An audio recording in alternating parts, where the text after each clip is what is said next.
from German Shepherd Ranch. Okay.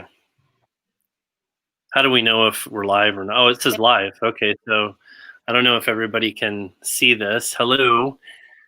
This is Delta and Abram. Hello. Simple. Hello, everybody. We're going to wait and see how long it takes for this thing to actually start streaming. And apologies ahead of time on our end. It's a really windy day, and yeah, our satellite internet is not being the best today because the satellite's moving around a little bit, but we're going to try our best to make this work. I just got notification that you're live, so it is live now. Woohoo! Man, I'm so glad we have you. You're so nice. Go back. I'm so happy to see your puppers. She's so cute. Yes, she is. I'm keeping her suspended by this ball. We'll see how long this will last.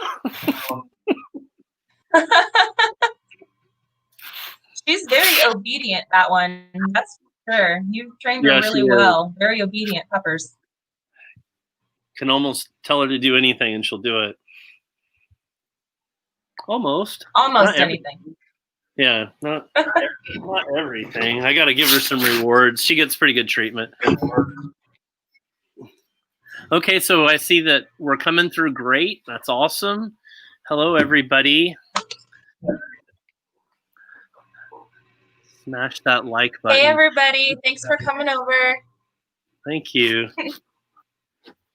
Come over here. People want to see you. Come here. You slept on it wrong. I'm just seeing it. It's like sticking straight out. He hasn't showered yet today? I just got out of the shower, so my hair's still like... I've been dealing with more homework, and that's always fun with little ones. Yep. Gary's being the homeschool master around here. Oh, man, what a terrible job. God bless you. It's a nightmare with the 3 little ones. And, it's been really rough, for sure. My brain hurts. It's almost like it's when I worked on Fremont Street. It's like talking to drunk people. Trying to find somewhere to go, somewhere, explain it clearly, and then they're like, "What? I still don't understand." It's like, I gotta bring it even further down. It's like, oh my goodness, it's killing me. It's pretty rough with little ones. That's our next generation right there. I know. It really sucks. Our kids, this would have been, pre-COVID, this would have our first time in my parental life having all of the kids gone at school instead of being home with me since I became a mother. That would have been sweet. And then instead of being able to send all of the kids off to school, now they're all of them are home instead of just one at a time like it was before. It's taking a lot of testing, that's for sure. Diaper terrorists ruin everything. Yeah, I'm telling you, it's been pretty bad.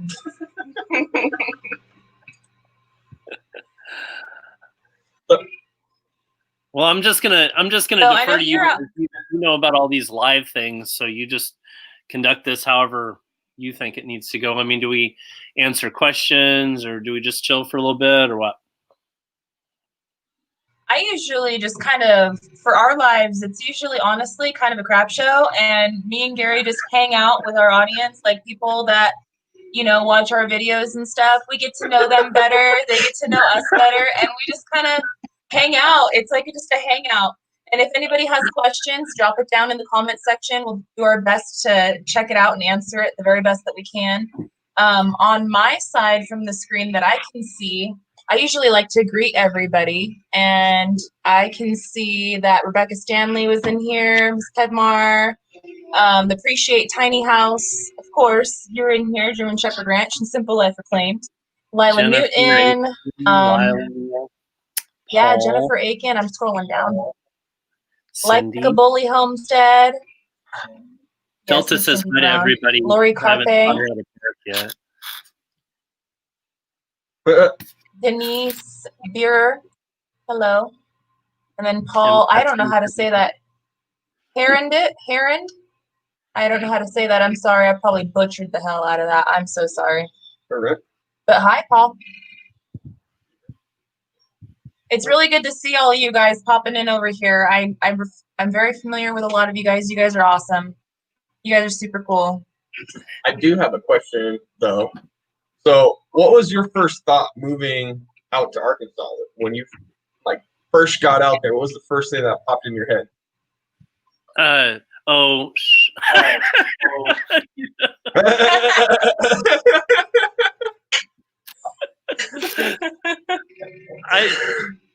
That's honest. I like it.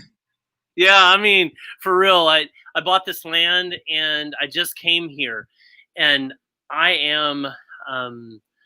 I'm a spur of the moment dude. So I thought, I own camping gear and I own land, and I got a 4-wheeler, and I got it down here, and I thought, oh man, I can't even squeak a 4-wheeler by a lot of these trees. So off I came, and set up a camp. And I mean, I'd wander into town, and I'm sure, like, it doesn't matter how clean you get yourself, you still smell like smoke, right? So I'm sure people wondered what the heck was going on out in the mountains, So, yeah, it's just another day in Arkansas out there.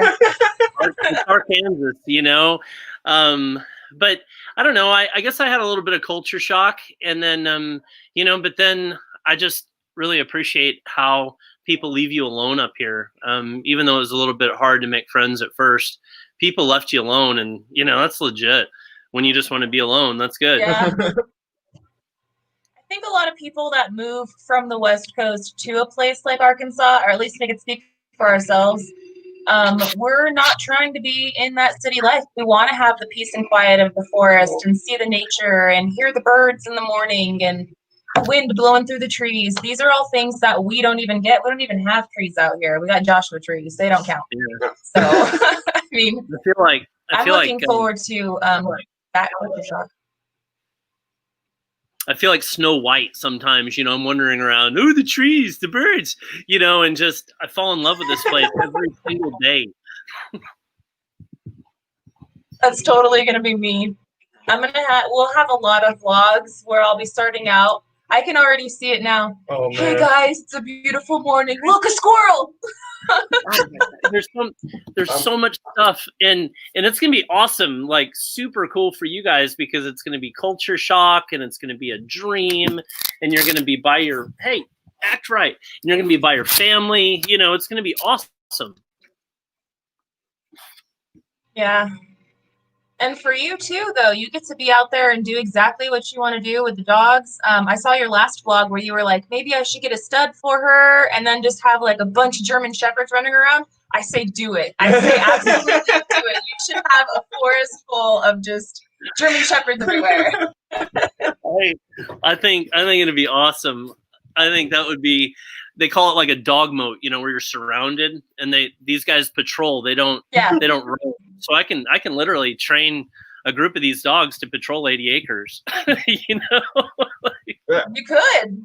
Yeah. I would. Very much. Yeah. Yeah. And they keep you company too, right? I love animals. I'm a very big animal person. I don't mind. That being said, I still will go hunting. I'm not a vegetarian or anything. I eat animals, but I still love animals. I appreciate them, right? And the friendship that they can give you. Like, some people think that it's weird that even if we have chickens that are meat birds, I still will go out there and I'll play with the meat birds and I'll give them little names or whatever. And then when Butcher Day comes, Butcher Day comes. I mean, it is what it is. But I still appreciate them for the time that I get to spend with them and, see them and all that. Abraham, cut it out. Do you want to come say hi really quick? Delta. Okay, well, hurry up. I saw that comments. No, Roger on that. I get it, and I sure love having her. If anybody could hear me talk, they'd hear me talking to my dog all the time. So I love her. Oh. Yeah, animals are great. They're almost as good as kids. Almost. Yeah. So hey, what's pretty cool is you're Abram and this is Abraham. Oh, no joke. Yeah. How cool. Hi, Abraham. Yeah. Always for now. He's the guy that already has the land. Oh, yeah. He's telling you about how he was playing magnets, and he always plays magnets. Heck yeah. And there's 3 different kinds. Is 2 years old. For that water box. Not one. Move. Thank you. Hey, why don't you go get those magnets? You can play right over there. Okay. Okay. All right. Thank you. Go get them. All right. Hey, Dawn's in here. Hi, Dawn. Good to see you. I don't know if anybody's hearing me. Delta is 2 years old. 2 years old. And then, Abram, Lila wanted to know where you moved from to Arkansas. Oh, I had lived in Oklahoma for about a year prior to moving here. Before that, I was in Australia, believe it or not. So I've been traveling around for about 5 years, just trying to kind of figure out where I wanted to be in life. Come here, you. You were down under. How was that? Down under. Oh, it wasn't as cool as the movies. Literally, that was the only experience I had. I was like, the movies look cool. No, it wasn't very cool at all. Totally not like the movies. No, the Barbies. No big noise. No, Barbies are a barbecue is a propane fryer. They eat German sausage. They don't barbecue anything. And sorry to burst all the females' bubbles out there. The men are they wear skinny jeans. They have little tiny hands, and they don't leave the city. Very sad for you ladies. They're going to totally, all women believe that Aussie guys are hot. No. Bunch of soy boys, eh? With their little soy lattes. Yeah, I hung out for a while, and I just couldn't do it. So I came back, and then anyway, ended up down here. Just really started praying about getting some land, and I came up here and fell in love with it, and then I had this opportunity to get it. So kind of like how you guys did it, I guess. That's kind of how we did it too. We were thinking about Idaho, even Montana, another spot in Arizona where we currently already are that was more trees and stuff. But we had a budget we wanted to stick to. We had a time frame we wanted to stick to. And when we started looking into just all of the stuff, building codes, regulations, pricing, the different climates and whatnot, we ended up taking that road trip, and we found ourselves in Arkansas. My sister, she's in the chat. Hey, Dawn, what's up? She lives out in Arkansas, and so we went out that way to go visit with her and just really, truly fell in love with that place. I love it. It's so pretty. And I was always talking so much smack to Dawn before. I was like, you live in Arkansas? She's like, yeah, it's beautiful. It's a big forest. I'm like, no, the trees are small, blah, blah, blah. They look like sticks. And she's like, no, it's only sticks in the winter. And I was like, yeah, well, we'll see when I get there. I got there and I was totally eating crow. I was so wrong. I love Arkansas. It's beautiful. I never thought that I would be moving there ever. Never saw it coming. Yeah, my whole life, I kind of made fun of Arkansas. I called it Arkansas. And, some of the stuff after living here, it's legit true. Legit true. Like brother cousins, people marrying the same person 2 and 3 times. That's very common here. Those are things that are normal here that I don't find normal in the rest of the world. But the rest of it, no. I mean, this is a beautiful place. One of the prettiest places I've ever been, And I was watching. I remember I started watching you guys a lot. I was watching you guys when you made fun of Crocker, and I laughed so hard. And I started watching you guys before you did your road trip, started going back and watching all your episodes. And then when you guys were on the road, you were talking about going here and there. I was rooting for Arkansas over Oklahoma. I hope they weren't going to, talk you into even Oklahoma. Yeah. Oh no, we didn't even look at property in Oklahoma. Nobody would pay me enough to live in Oklahoma. I'm sorry. The tornadoes there that just freaks me the heck out, man. Being in Tornado Alley in Oklahoma, I don't know, man. And I know Arkansas can get them too, but it's just not as. I mean, Oklahoma is known for tornadoes. Yeah. Arkansas is not known for tornadoes. You know, it's not. Arkansas, honestly, is mostly known, like what we know it for, is just like the backwoods country folk. You know, sitting there with the banjo. Most natural state, though, at the same time. That's what we know it from. But I don't think of natural disaster wise. I think maybe possibly some of the flooding around like the Arkansas River. But besides maybe some flooding, I don't really think that they have much natural disasters. You don't get much flooding. Really you don't get much flooding up there because it's too elevated. Because you're going to be more northeastern, and so there's not much flooding up there. Like, you don't have a whole lot of problems. I don't know. I haven't, I've been here for 2 years and there's been no snow. The old timers talk about back in the day, there used to be all sorts of snow, I guess. The one thing you guys going to like is the rainfall. Around my area is about 7 inches a month average every single month. That's really nice. Yeah. That's very nice. We don't even get that in a year. Not even. Yeah. Maybe on a really good year, we might. And we get that for the year. No, and we get that in a matter of like 3 days with one good monsoon, and that would be it. Well, and the other thing, we do get all the seasons. So we're finally into fall. This is the first day I've worn long sleeves and pants, and I'm a little chilly sitting out here by the river. The breeze is blowing at my back, and the summer's hot for sure, but the winter is not that big of a deal. Not real cold at all. And the fall is wonderful. And that's one of the things that kind of steered me away from Idaho was the prices for the land, the price to get the well dug. And then I was sitting there thinking, crap, we're going to be hidden underneath like 12 feet of snow year after year after year, every single year. And it leaves a really short growing season, gardens and stuff. And that's something that we really want to do is we want to be able to grow the animals and the food on the homestead. So we really want to start getting it more into that self-sufficient lifestyle of providing for ourselves with the vegetables and fruits and also the meats and things. We do the best we can here in the desert, but it's difficult. And we don't have the land for it. So now when we move out to Arkansas, we'll have the land for it and the climate for it. So I'm really looking forward to that. Oh, you're going to be great. I mean, looking at your videos, your soil looks good. And, once you start clearing out trees, you'll have excellent area to grow. And, the seasons, I mean, I'm going to do a hoop greenhouse this summer. And, you're going to grow so much stuff. Your animals are going to, everything's great,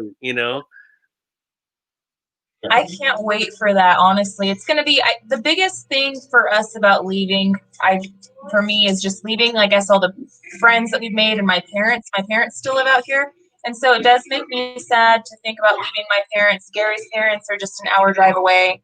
And so being far away from our parents is going to be rough. But all of the things that we're going to be gaining and the lifestyle that our children are going to be gaining makes it worth it. And I know our parents are going to come visit, but. And not only that, the best thing is flying into Las Vegas, since it's international and just getting a round trip. It's super cheap. Yeah, it's affordable.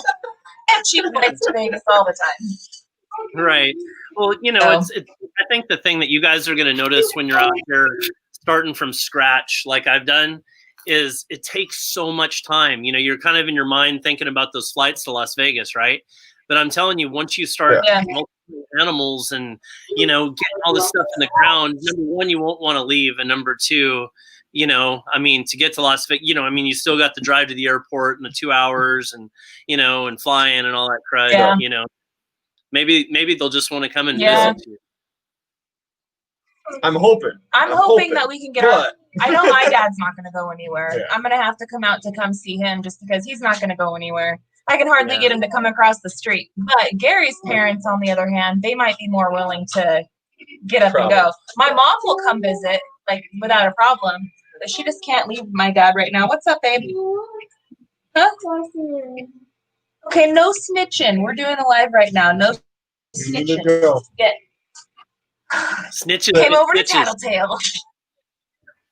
That's right. That's what I tell my kids. You want a knuckle sandwich? I already have stitches. Okay, well, butt out, kid. I have stitches right now. You guys seem like really great parents. I love how you always have your kids around and you keep it real. And that's the one thing that I've really admired about you guys is just how chill and normal you are. Okay. You can say hi. Okay, I got another one. I have 3 kids. So we have the boy. Now we're going to have our middle child. This is Scarlett. You can say hi. Hi. How are you? Beautiful hair. Say thank you. All right, now go play magnets. I'm not. Okay. I don't want to play magnets. You're going to go watch a movie? Buzz out. Let us have a chat. We're having a grown-up chat real quick. Yeah, our kids are they're good. They're good kids, but they're kids, Our kids age range from 8 to 3, so we're right in the middle of that elementary. The 3-year-old just stopped, using diapers and all that stuff at the beginning of this year. So we're still we're knee-deep in parenting, that's for sure. Our kids are really good kids, but they're still kids. They poke on each other, they tattletale, they get into things, but overall, we've been very blessed with good and obedient, happy kids. I can't say anything better about it. Our kids are pretty great, but they are turds. Are you going to homeschool, or are they going to go to public school when you get out here?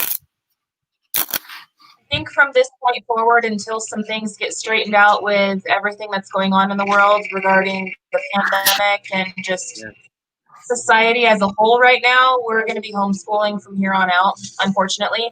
I really wanted to send our kids to school because I wanted them to have, similar experiences as what Gary and I had as far as making friends and having sleepovers and just the social interaction part of it, and be able to make those memories when they're going to high school and have to deal with, the bully or have to deal with certain adversities, But the state of the world and the way that things are going right now, it's got us to a point where we're not doing it. And I don't know. I don't want to go too into it because I don't want to mess up the chat or anything like that. Go all conspiracy or whatever, but tinfoil hat stays in the box tonight. But I'll just say this: there's scuttlebutt around saying that you won't be able to get a regular job, you won't be able to send your children to school without the COVID vaccination, and nobody in my family is getting that. We are not getting that, and if that's a requirement, well then they can kiss my behind because I am not. That's not even happening. Here in the one thing that I did notice in Arkansas about that COVID thing is that their testing is so nil. I mean, this entire state only has 3 million, but it's almost all rural, and nobody goes and gets tested. I mean, you're tested if you're traced. That's the thing I noticed around here is if somebody gets notified by the state that they've had contact with somebody, then people tend to get tested. But out here in rural America, they don't have lines and the doctors don't have COVID tests. You'd have to drive into Little Rock, and who wants to do that? And, I think a lot of people are going to end up with the antibodies anyway, and they probably would have had it and they were asymptomatic. And I mean, I have friends that their elderly people had 0 symptoms. They had went in to go get this or that, and they did an antibody test on them, and sure enough, there it was. I don't know. Yeah. And I mean, I know people that have had it. I know a person that has it right now, and they're sick. They're really sick. They're going to make it. It's not going to kill them. I don't pray and knock on wood and all that. That's not what's going to happen here. But it is a real virus. It is really out there. It is really nasty, but I don't believe that it's as nasty as what they're trying to do to us right now. I feel like they're totally stripping our liberties, but we don't have to go. We don't have to go that way. I just wanted to talk about. That's why we're doing the homeschool stuff. To be honest with you, and I heard something too. And Paul Honeyman is on here, and I know that he is from England. And I read something online saying that in England, that's where they're testing the vaccinate. If you have to have the vaccinations to go back to school. That's one of the English parents over there. I read this whole article on it. And one of the English parents said that when they were enrolling their kids in school, that basically they have to sign over the rights to their children while the children are in custody of the school. And so during school hours, if the school nurse decided that your child was showing symptoms, they could vaccinate your child without the parental consent over there. And, you know, whatever they do over there, they try to put it over here. So it's just one of those things. It just scares me. I don't know. Hey, man, I know. I know. We don't have to go that way. I'm sorry, you're going on your rant, and I was looking down at the comments, and my face was changing. I forgot I was like, how do I do this and that? And I'm looking like an idiot, and you're ranting. It was so funny.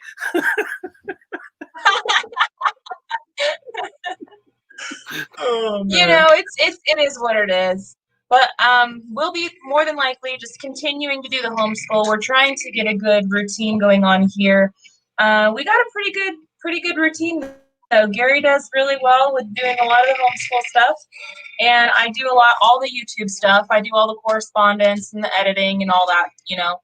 And then we do have several days where there's no homeschool or back end, I guess, like office work to be done. And that's when we are building, and that's when we are going on an adventure, or we're doing whatever we're doing, and filming is usually involved during that time. So we're trying to figure out our balance. I think we got it down, but there's always room for improvement. Yeah, you guys are packing it in. Doing really good. Well, thank you. We're trying. So what's the thing that was the hardest to get used to about living in Arkansas? What was the hardest thing to get used to about living there? Hardest thing. You know, I think a good country life has a lot of pluses, right? You know, it's good to be simple. It's good to live with less. But every once in a while, you know, you want to maybe go into town and do something that you like to do, like you know, watch a play or something.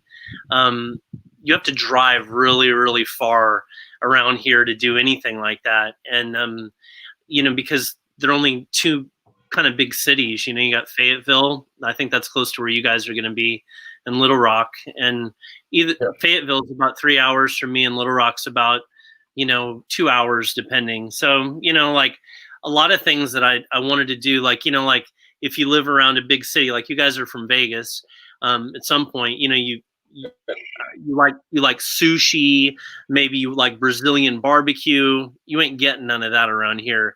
Like I had a craving for Brazilian barbecue, and I drove to Memphis. That was 2.5 hours. We got an Airbnb and we just pigged out, didn't we? We ate. Wow. Because, you know, that's unlimited food. And when you got a service dog, I'm sorry, she eats. I like her. I give her food.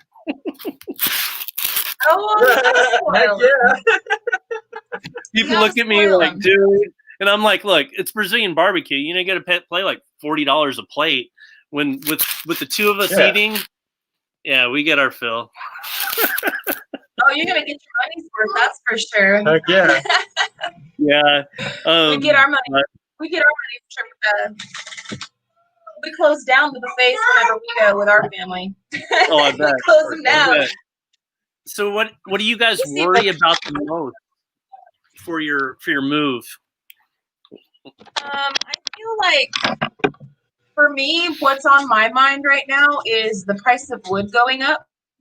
Mm-hmm. I'm not really scared of the move itself. I'm scared of the build taking a really long time, because Gary and I are on a limited budget, right? We got everything together, but essentially the budget that we're going to have, we don't even really know what it is. We can guess what it is, but we don't even know what it is until we sell our house. And guesstimate, and so we're kind of literally throwing everything up in the air and giving it to God and just saying, Lord, these are our plans. These are our hopes and dreams. I know that you're going to make a way for us, and we're trusting in you to figure it out. So you help us and guide us. You put this desire in our hearts, and now we're trusting on you.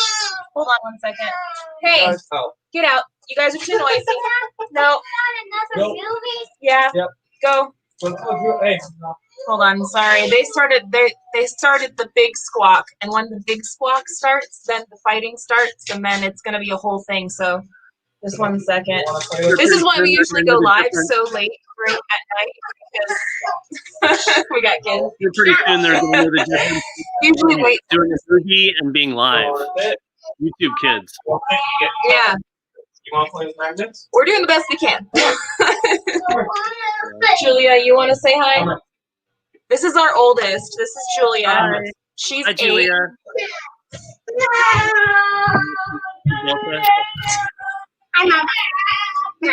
That's his pupper Delta. His puppy Delta. Isn't she adorable? Oh.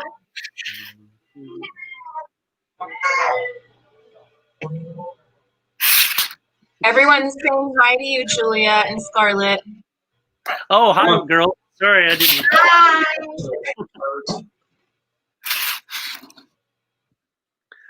Okay, don't bite me, please. Go. All right. Move. No offense to any little boys watching, but Delta's favorite. Beat it. Get yourself an egg. Beat it. Go on. Go on, beat it, kid. Delta is gorgeous. I love her so much. No. Do you like Michael Jackson and beat it? No. Okay. They go kick her out because they're gonna try. Okay, go. Shoo. You're gonna get. I'm gonna get the chancla on you. Delta, and she's gonna be bred with some really a really great sire, and she'll have strong puppies, amazing, beautiful puppies. So yeah, I named it German Shepherd Ranch. Well, you know, maybe I named it like that for a reason. We were talking about making a dog ranch earlier. People ask me how many cattle I have, how many head or whatever. And hopefully, can you imagine if I got 1,000 shepherd? I'd be like, yeah, 1,000 head. Oh my gosh. That would be amazing, though. Like, just to have that many puppies and that many. I love animals. I love dogs. We got 3 dogs ourselves, so. I mean, that's probably not that many. I know other people have a lot. 3's kind of a lot. When I get puppies, I want to do like a puppy obstacle course and have YouTube or have you know, the GoPros around when they do all the stupid puppy things, you know, fall over, get it on camera. That'd be awesome. That'd be adorable. Yeah. That'd be adorable. So, Cindy, you need to bring Delta and give a baby to Julia. No. Oh, man. She is the best dog. I mean, she's like the best dog I've ever seen. I mean, she's always right next to me, and she's always doing just what she's supposed to do. Like today, we went and we hung out. I had a men's group with some guys, and then we went antique shopping, and then we went and walked on a natural bridge, and kind of like a park kind of thing, you know. I saw that on your Instagram. Oh yeah, it was really cool. I guess some guy told me that there was 7 in the country, you know, but it's basically like a bridge. It's just a bridge that just somehow made out of sandstone, probably the erosion or something, but apparently is so strong they used to move trees across it, you know. So they call it the natural state. That's really cool. You guys are gonna love that. Up there where you live, see down in the south and then the east, the water's real muddy, but where you guys live and where I live, the water's really clear. And there are all sorts of neat things. There's a place called Jasper that's sort of halfway in between you and me. And they have elk. Like they have elk festivals, and they have a Buffalo River. That's a big thing that people love to go do, rafting and canoeing and paddling down the Buffalo. And it's just mountainous and gorgeous, and the water's bright blue. You're gonna really be pleased with how pretty things are. So is there buffalo out there? I thought that was more of like a Wyoming, Montana. No, they call it Buffalo River. There's a national wildlife area and like a national forest, I think, you know. No buffalo, just elk. There's a Sasquatch around your area pretty much, I think. Yeah, some people were saying on some of our videos when we were like going from different spots and looking at land, a couple people were like, I saw Bigfoot on that property, run. We were just laughing. We were like, no, you didn't. You guys are teasing. Did you guys, when you were looking at land, did you have any people that kind of tried to steer you away or like run you off, or tell you to leave, that they didn't want you to buy the land or anything? Oh, no, everyone was actually the opposite. Everyone was like trying to sell us that piece of land. They were like, come stay here, be here, come join, Yeah. And it was literally the opposite of that. Four-wheeler and with the realtor, and they just like made you family. See, that's the thing that happened to me over here, is that I had a few people, like families, adopt me, and they I go to family reunions and people's funerals that I don't even know, and I'm part of the family, and like that family could really help you get into the community, and be accepted. Yeah, that's cool. I hope so. I hope that we have an easy enough time. I know that our kids already made friends with the real estate gal. Her name's Karen, and she has a couple of daughters and stuff, and her daughters and our daughters became best friends instantly. And so our kids are really excited because they already have friends there. So it'll make things really nice being able to have Karen bring her daughters up and play, and vice versa. We already have people, and I mean, we don't know them super well, but we're gonna get to know them, and that's how we're gonna continue to build the friendships. But our daughters are just stoked to be able to know somebody. With you guys having kids, that's gonna be a real easy thing. I think you'll end up finding cool people you want to hang out with, and just hopefully in that area there'll be younger people. Around here there aren't a whole lot of younger people for some reason. There's just no employers, or I don't know. Well, right now we already currently live in kind of a retirement community where Gary and I are like the youngest group of almost the area. And I have a lot of friends that are older. I don't mind older folks. They have grandchildren and stuff that come over. We tend to get along with the older people. We do. And the older generations better, just because it's less the drama. No BS generation, where it's straightforward. Tell you what it is. My friends are in their 60s or 70s, and when I first got here, I was trying to meet people, so I tried to volunteer at the library, and I would meet some of these older women, and I'd say, hey, do you know anybody that you can set me up with, like girl wise? And they're like, not my granddaughter.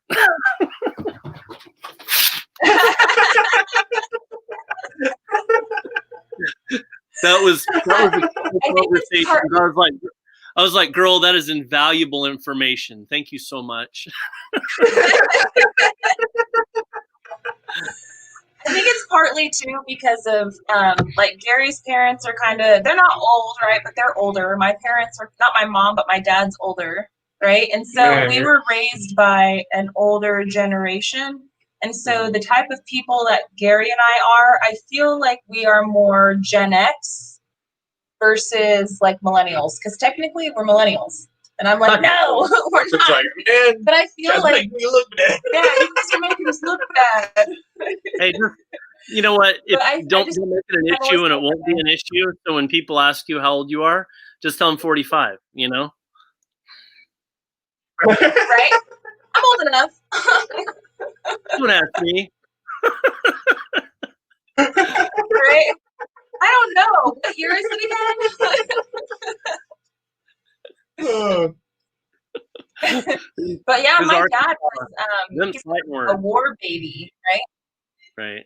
He was born in the 40s, so he was born during World War and all that stuff, and so he's definitely. I was more so raised like with my dad. If you guys ever meet him, he's hilarious. But he didn't get I had a weird kind of upbringing or whatever, right? But I didn't really meet him until I was a little bit older, so I could appreciate it and learn and like a sponge suck up those things, Mm-hmm. And I definitely get a lot of those I think good traits, and I pass them down to my kids. Hard work. Yeah, that older generation thing's pretty cool. My dad was kind of a mistake, and his sister was 18 years older than him. Oh man. So my dad said he went to high school with his nieces and nephews, and my grandfather fought in World War I and II. Oh wow! I mean, 1 and 2. That's crazy. That grandfather was a dam builder. He participated in building the Hoover Dam, and then he was an iron worker, and he had the first iron workers union in New Mexico, and he went around building all the Army Corps of Engineers, the ironworking part of the dams, all throughout Oklahoma, Texas, and New Mexico. All the steel work was done by my granddad. Yeah, that is awesome, super cool. man. A lot of people came out west, to work on the dam. We're very close to the Hoover Dam. We're like super. Every time we go to Vegas, we drive right past it. They have the big Hoover Dam bypass bridge now, but before, because my parents lived directly across the street, and before they had that bypass bridge, my dad had to drive over the Hoover Dam, bringing every single piece of lumber from Las Vegas over here. I've been over the Hoover Dam hundreds of times. Of times. I've had to sit in that traffic for like 4 hours. Yes. When now with the bypass, it's literally it's 45, 50 minutes to drive through that area. From now to here, it's like, man, dude, that cuts out so much time. Yeah, because it's really windy, and you have to go super slow, and it's 1 lane each way. Plus, there's a check station. So, and there's check stations and all this stuff, So, I remember when he was building, a stick at a time over the dam. It took forever. I think I told Mel that I used to have an office in Las Vegas back in the day, and I lived in Albuquerque, so I'd spend about a week out of every month over there, and sometimes the traffic would be so bad right there at the dam, like you say, I'd stay at that hotel on top of the hill. I'm like, man, I'll fight with that tomorrow. My favorite thing to do after being in Vegas so much is, every once in a while, like I'd rent a Harley and ride out to the dam, at sunset. And that was my favorite thing to do in Vegas. Yeah. That sunset right there is absolutely, that is for sure. It is. You guys are probably going to miss the long views. That's something that I miss. I used to live out west, I mean, I'm lucky because I have this. I mean, I can see for miles and miles, and this is a lot more open than I think a lot of people. But that's one thing, you're not going to have so many long vistas. I mean, we might. You're probably right, and I know that we're going to miss the sunsets and the sunrises because out here it's galore. So you can totally see God working his paintbrush. It is so beautiful, the sunrises and the sunsets, and we get the deepest oranges and the brightest reds. It's so beautiful. Purples. It's so pretty. But I know that they have beautiful sunsets out there too. I just know that that's one of the things for sure we will miss. And also, we're surrounded by mountains, right? So when I go to my front yard, every single which way that I look, I can see a mountain range. And so being able to tell my direction on where I am and which way I need to go, my north, south, east, west, I can navigate. You can drop me anywhere in this desert and I'll be able to navigate back home because I know these mountain ranges. Where out there's going to be a lot of trees. Terminator. And so as I'm going to get trees, I'm just going to have to learn. I get lost Drop me here out here in the mountains and I will find you.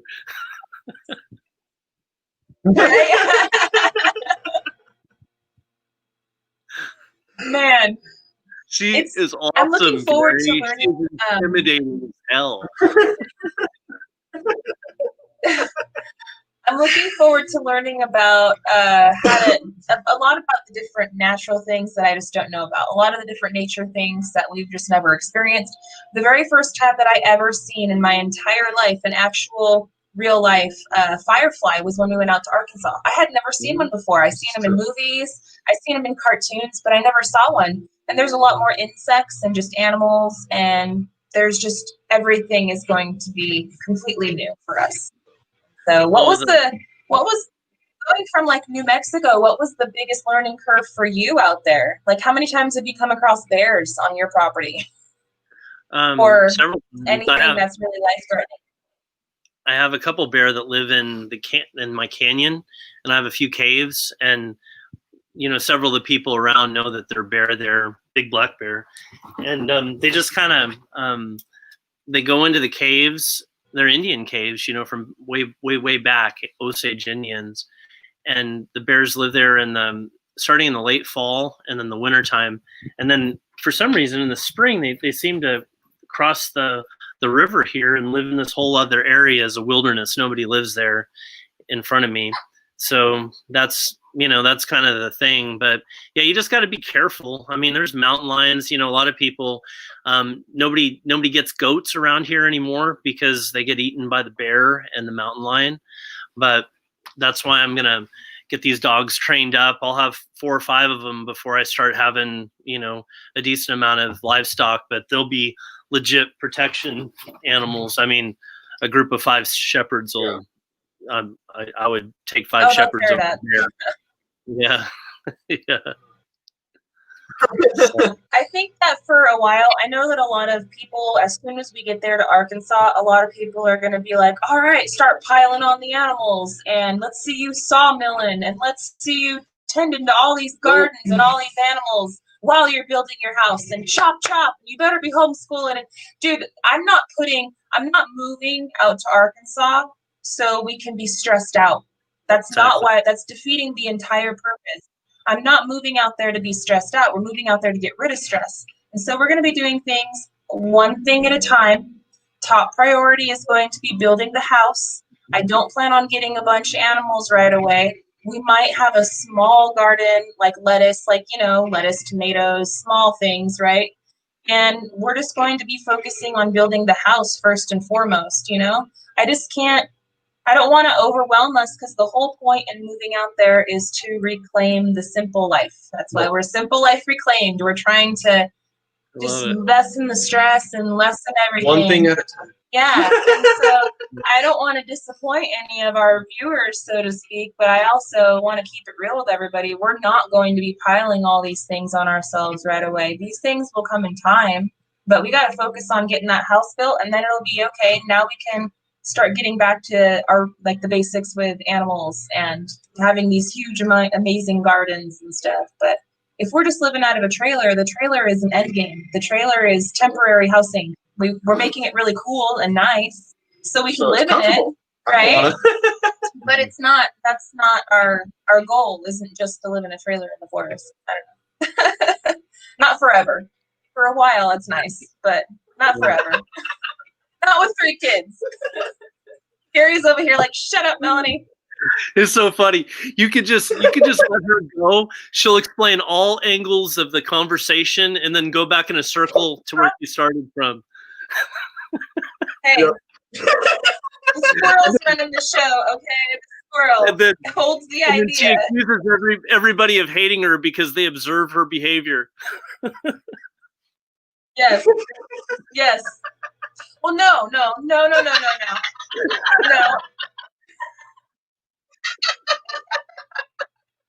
I make comments that are not so pleasant. I'm just saying.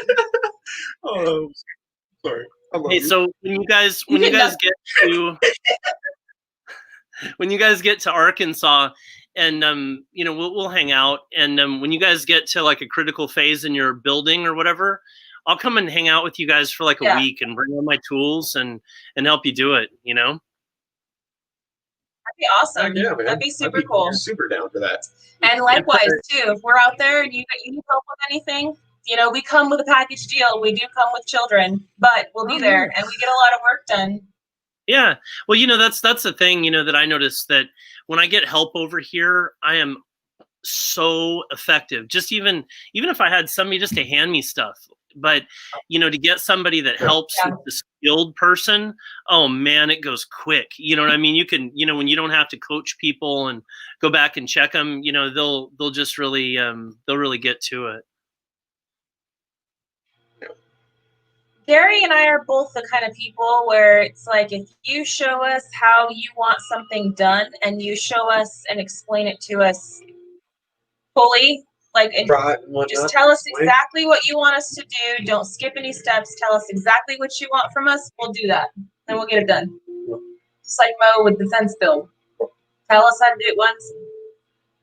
I don't know what it is. You're crying. We got a crier. Hold on 1 second. Hey. We got a crier. Oh, I heard. It's so funny. It's working. You were talking, I was hearing you, and then I went to go get my phone charger because it says my phone was about to die, and I thought, that's no good. And then you have a crier. Yeah. Delta's got a. It was time for a moment. Yeah. Oh man, your kids are troopers. You know, you doing YouTube, I know, takes away from their attention and everything. So that's a sacrifice they make, I guess, right? Right, and it does take away from their attention, but we are always spending time and always with our kids 24/7, you know? So an hour here, an hour there, like if we're doing a live or something, it's not really a big deal. If I was constantly, if it was just like a live 24/7 show, well, that wouldn't be good. I wouldn't sign up for any of that.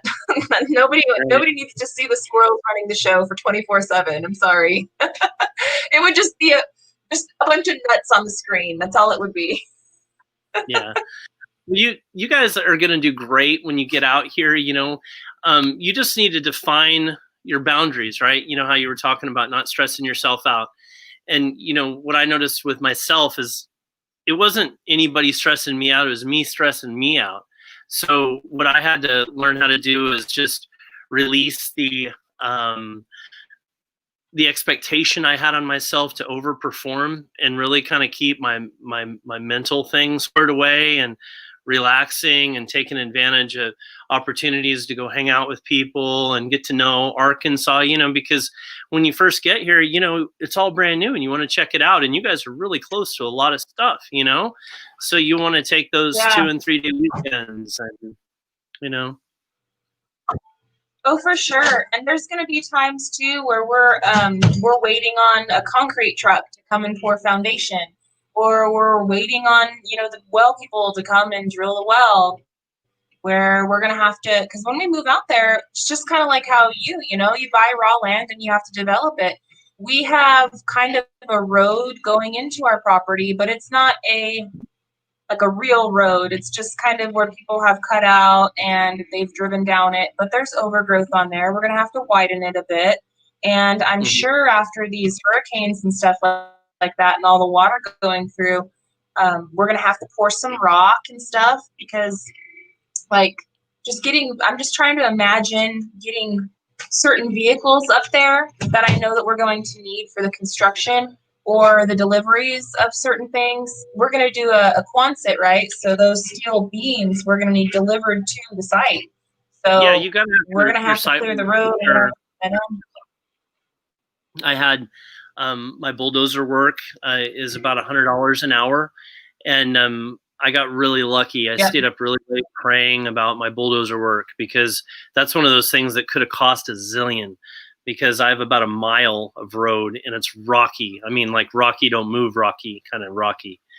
And, you know, he quoted me about 3 days to get a road through here, but he was able to get the road through in 6.5 hours because it rained first. So advice to you guys, get close with your dirt work guy, your dozer guy, and get him in after it rains. And then that'll shorten, you know, that money. You know, because I saved a ton, $100 an hour. And then the gravel, you know, one dump truck of gravel, it's 13 to 15 yards or 13 to 15 tons like that, costs about $300.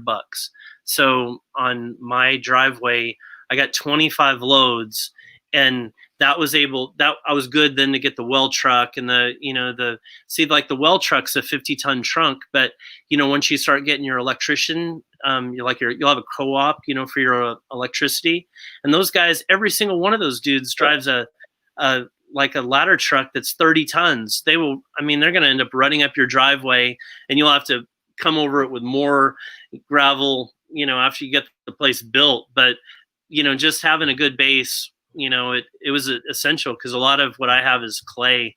And I have to walk barefoot in it. I mean, I'll lose my sandal. Man. You need gravel. Get stuck? Yeah. But you guys are going to have fun getting into trouble and having to get out of trouble. And, you know, and you'll just kind of get in where you fit in. I mean, I remember the first time I sunk my four-wheeler in a trail, I'm like, oh, man, that sucks. And then, you know, one time I was able to winch it out. A lot of times I haven't been able to. And then, well, then you learn how to rebuild a carburetor. You know, that's good.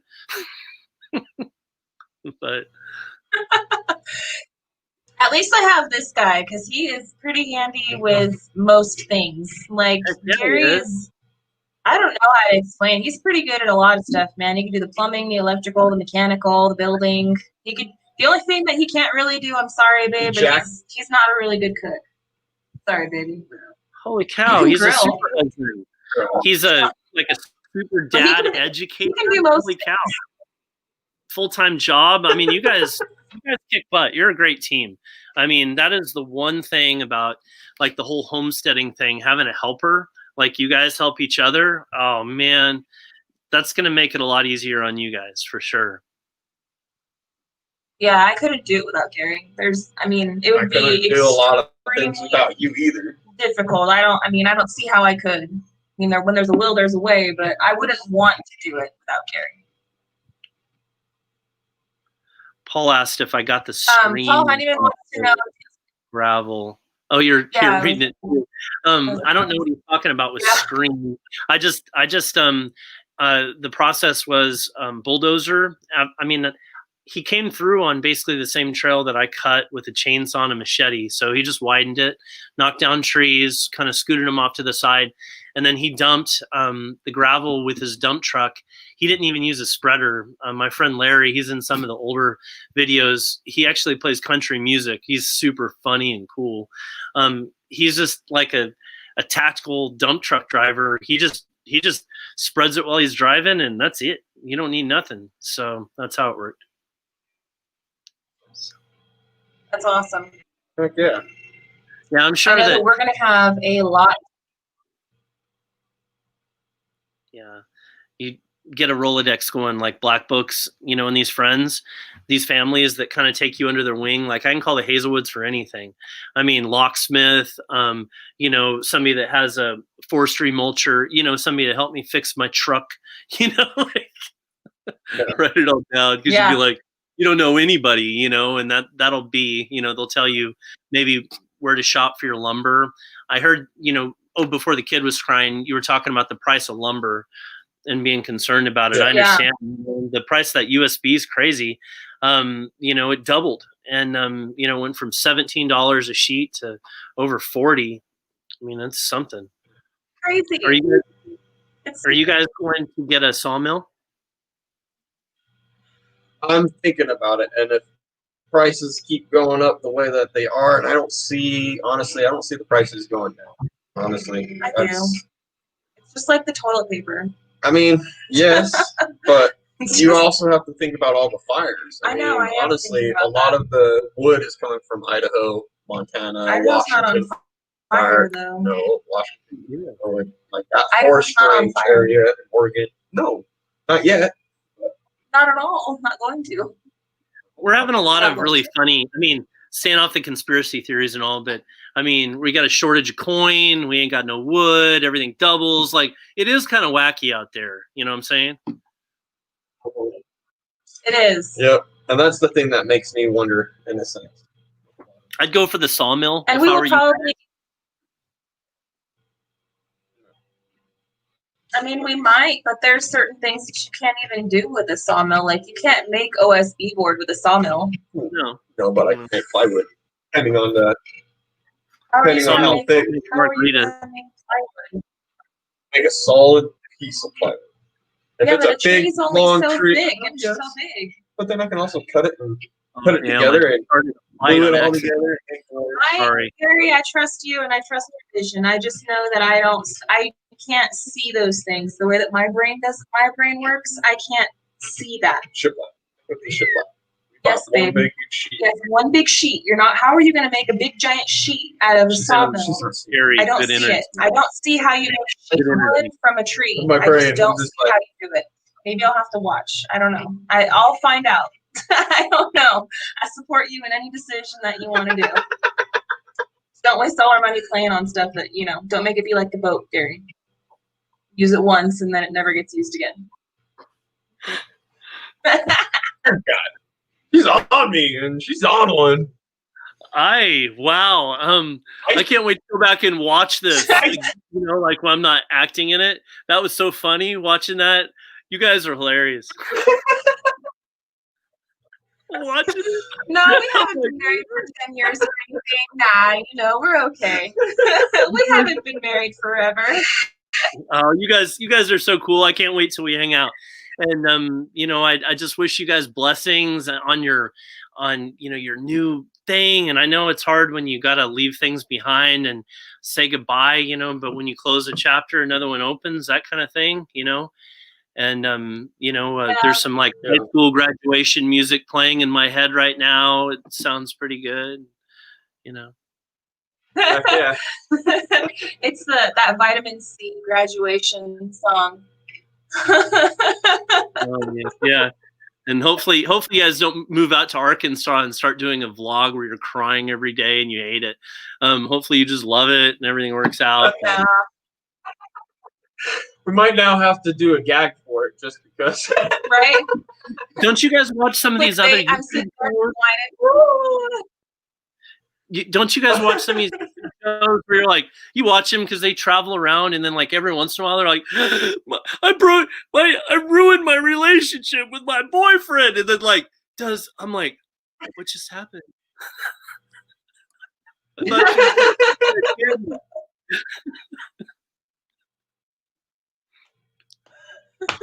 Nothing like that's gonna happen to us. That's funny.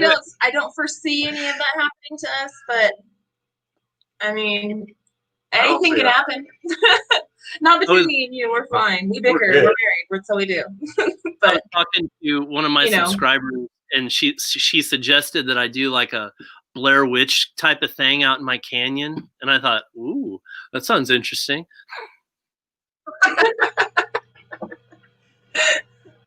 Have it. Just make sure you got the drippy booger though, and the eyes crying, right? And you gotta have the shot right up the nose, like that one chick did, just in Blair Witch. You know the shot I'm talking about, the angle, the shot. Oh, okay. Well, I guess I'm gonna have to watch Blair Witch because I'd only knew about Blair. I don't know about I mean, they're running around with a home video camera and they made a bunch of money on a video. That's all I know. I watched Blair Witch when it came out, and when I watched it, they were still doing all the propaganda and trying to make everybody think that it actually was a real thing, like that they found these tapes or something, And so when I saw it, I thought it was terrifying because I was like, oh my God, they found these tapes, And then and I watched the movie and I was like, oh, that's horrible, I thought this was real. And then like 2 or 3 weeks later, they came out on MTV and they were on like with Carson Daly or something. Do you remember TRL Live, Total Request Live, Carson Daly? So they came on Carson Daly show, right? And I was like, wait, aren't they dead or something? And they were like, yeah, thanks for going and seeing our movie. I was so mad. I was like, you SOBs, I saw it in the theaters. You got my money. I was so scared. I had nightmares.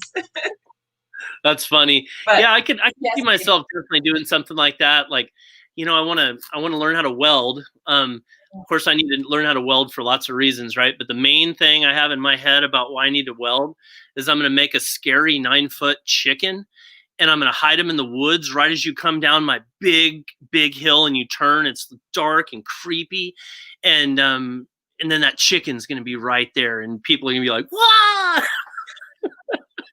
What would be really great is if you can put a motion sensor on that thing and a speaker, and so when people go by, it goes right at people. Well, we got that idea. I got the motion sensor that has a ghost, that flies across the road real quick. Like just why not? Yeah. I'm like a big child. I mean, you guys can come and help me do it. Oh, totally. I'm down for that kind of stuff. I did notice that a lot of the places out there in Arkansas, some of the properties, right? people are really big on putting like googly eyes and weird stuff in the trees, which I thought was kind of cool. I'm like, yeah, I'm down. Let's put some googly eyes and some weird stuff in the trees. Let's do that. So I noticed that in a lot of properties, there was weird things in the trees. I was like, that's interesting. Kind of dig it. There's some guy that did a cut, like a metal cut of like a Sasquatch, and he kind of put it in his woods a certain way, like your lights would hit it a certain way, and I'm like, did you see that? They're like, oh yeah, that's Jimmy's. You're gonna see there's a lot of funny people out here that do silly, crazy things that you probably don't run across out there. Like, there are these people that want to ward off tourists. In one of my favorite areas, I like to take my four-wheeler, and there's access because there's a railroad, but they don't want tourists. So then they'll take like a 4x8 sheet of plywood and they'll spray paint, tourist, it's deer season, you could get shot. And I said it with an accent, of course, you know what I mean? And then they'll take their track hoe and go in the area where four-wheelers ride, right in the deep area, and make a place that'll sink things. So you've got to know to go around. They do all these little things. I mean, that's an Arkansas thing. I've never seen that anywhere else. Oh, yeah. It's almost like, I don't know, down in the bayou or something. You know, like you hear about people doing that in like swamp areas. I hear banjo music sometimes. So, funny story. Where'd it go? Right here. Okay, so real quick. Hey, could you guys give me some lessons? Am I doing something wrong? Am I being like inappropriate? If I said anything wrong, I see Gary laughing, and I'm like, am I really stepping on it over here? I don't. No. You fit in totally with us. You're perfect. You're awesome. What I actually was gonna say, you were talking about the banjo people, right? And so me and Gary, we want to move to Arkansas and we want to fit in. And so I bought a mouse harp. All right. Do it. I gotta learn how to play the down south. Can you hear it? It makes a boing boing. Boing boing.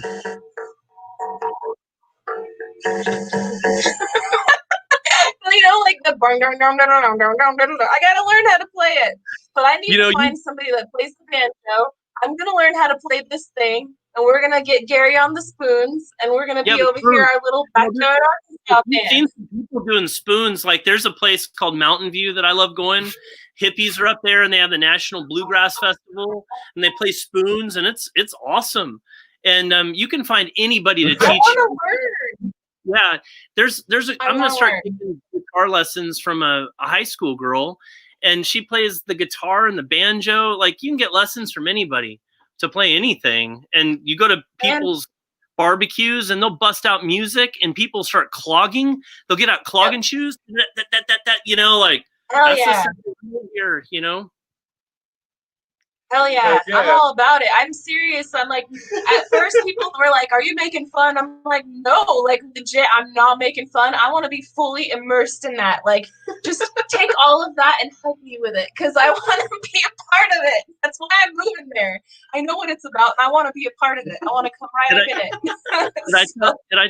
Did I tell you about the time I was out riding in the woods, and the dude jumped out from behind one of the trees wearing deer skins, and he had a big old beard and all these. He's a mountain man. No, you never told me about it, but I'm sitting here and I'm interested now. I'm like, ooh. This cat, he has this walking stick. It's taller than him. He gets out and he goes, "Hoo!" And me and the dog were riding around the four-wheeler. You know, I love riding in the wintertime because when the leaves get off, I can follow the old ruts. I found some old ghost towns and places, like awesome stuff. I'm just an idiot. I go explore anywhere. So here's this dude. He's got a big hat, and he's in leather deer skins, and he goes, "Are you the law?" I turned off my four-wheeler, and I was like, "What?" He goes, "You the law?" And I said, "No, I'm not the law." I said, "Do I look like the law?" And he goes, "Yeah, you look like the law." And I said, no, I ain't the law. I said, you want to see my license? I'm retired vet. I got a military ID. What do you want to see? He goes, prove to me you ain't the law. So I thought, all right. How am I supposed to prove that? No, this is you said you want to immerse yourself in Arkansas. So here, this is what you're going to get. So I had to riddle that real quick. I was like, okay. I was like, I got you. I can prove that I'm not the law. He goes, how? I said, I like moonshine. He's like, yeah, boy, everybody likes moonshine. I said, but I don't want to buy your moonshine.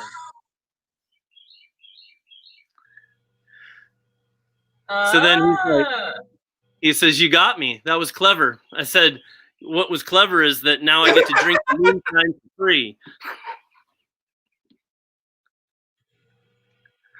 So we drank moonshine. So my friend, who's an old guy, he plays the harmonica. I can get you lessons with harmonica. So he sings Johnny Cash and he plays the harmonica. We were talking over lunch one day, and I was telling that story. He says, "Oh, you met old Bobby." I remember when I was a kid, he scared me half to death. I can't believe he's still alive.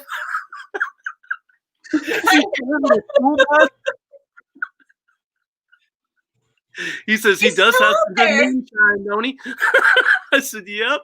I traded margaritas for moonshine. Oh, man. That's, I don't know. Is moonshine illegal? Allegedly. I don't know. Is it illegal? I know a lot of people that do it. I'm not calling anybody out. I'm just saying. I know people that do it. I won't say. As far as I know, it's not illegal out there. But it is definitely, yes, illegal. Absolutely. They actually have a division of whatever law enforcement where they bust stills. It's like a legit, thing. But I mean, I'm sure that he was given that moonshine by a clerk at a store where he bought it. That's what I would assume. Yeah. I was just okay. Well, that's good to know. So I won't show us moonshine in later in videos. Sorry, you can do wine, you can do beer, and wine they limit you to concentrate of something. But no, I mean, I was watching that show, the Moonshiners, and I was geeking out on it. And I'm like, heck yeah, I'm moving to the Ozarks. I want to get down with that moonshine, So I researched the laws, and I'm like, no, the only way you can have a still is if you're making gasoline.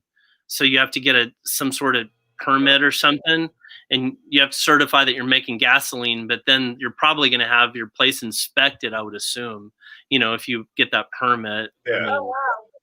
Yeah. But I thought you could, I always thought that you could brew it up, but you just could only brew up a certain amount. And you couldn't sell it or anything. And yeah. You couldn't sell it or anything, but you just have to self-medicine wise in the sense. I didn't know. I mean, obviously, a lot of people usually have tasted homemade moonshine at some point or another in their life, and it's delicious. I had no idea. The peach, they have muscadine. Muscadine's a kind of grape. Out here, they make wine out of it, but they make shine, or they make like muscadine wine, like kind of like a homebrew wine. That's kind of different. Yeah. But yeah, I mean, you ain't gonna have any hard time finding moonshine out here. I mean, I'm just gonna say.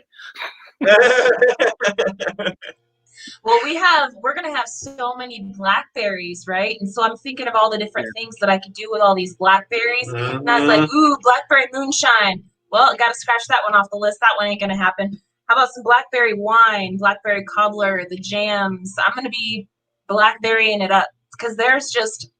I'm talking like maybe not thousands, but at least a couple hundreds of acres, maybe 1,000 acres of just blackberries. It just goes on and on and forever. On and on. You're gonna love the blackberry bloom. They're really beautiful, and there are a lot of blackberries around here, and they kind of just grow wild on the side of the road.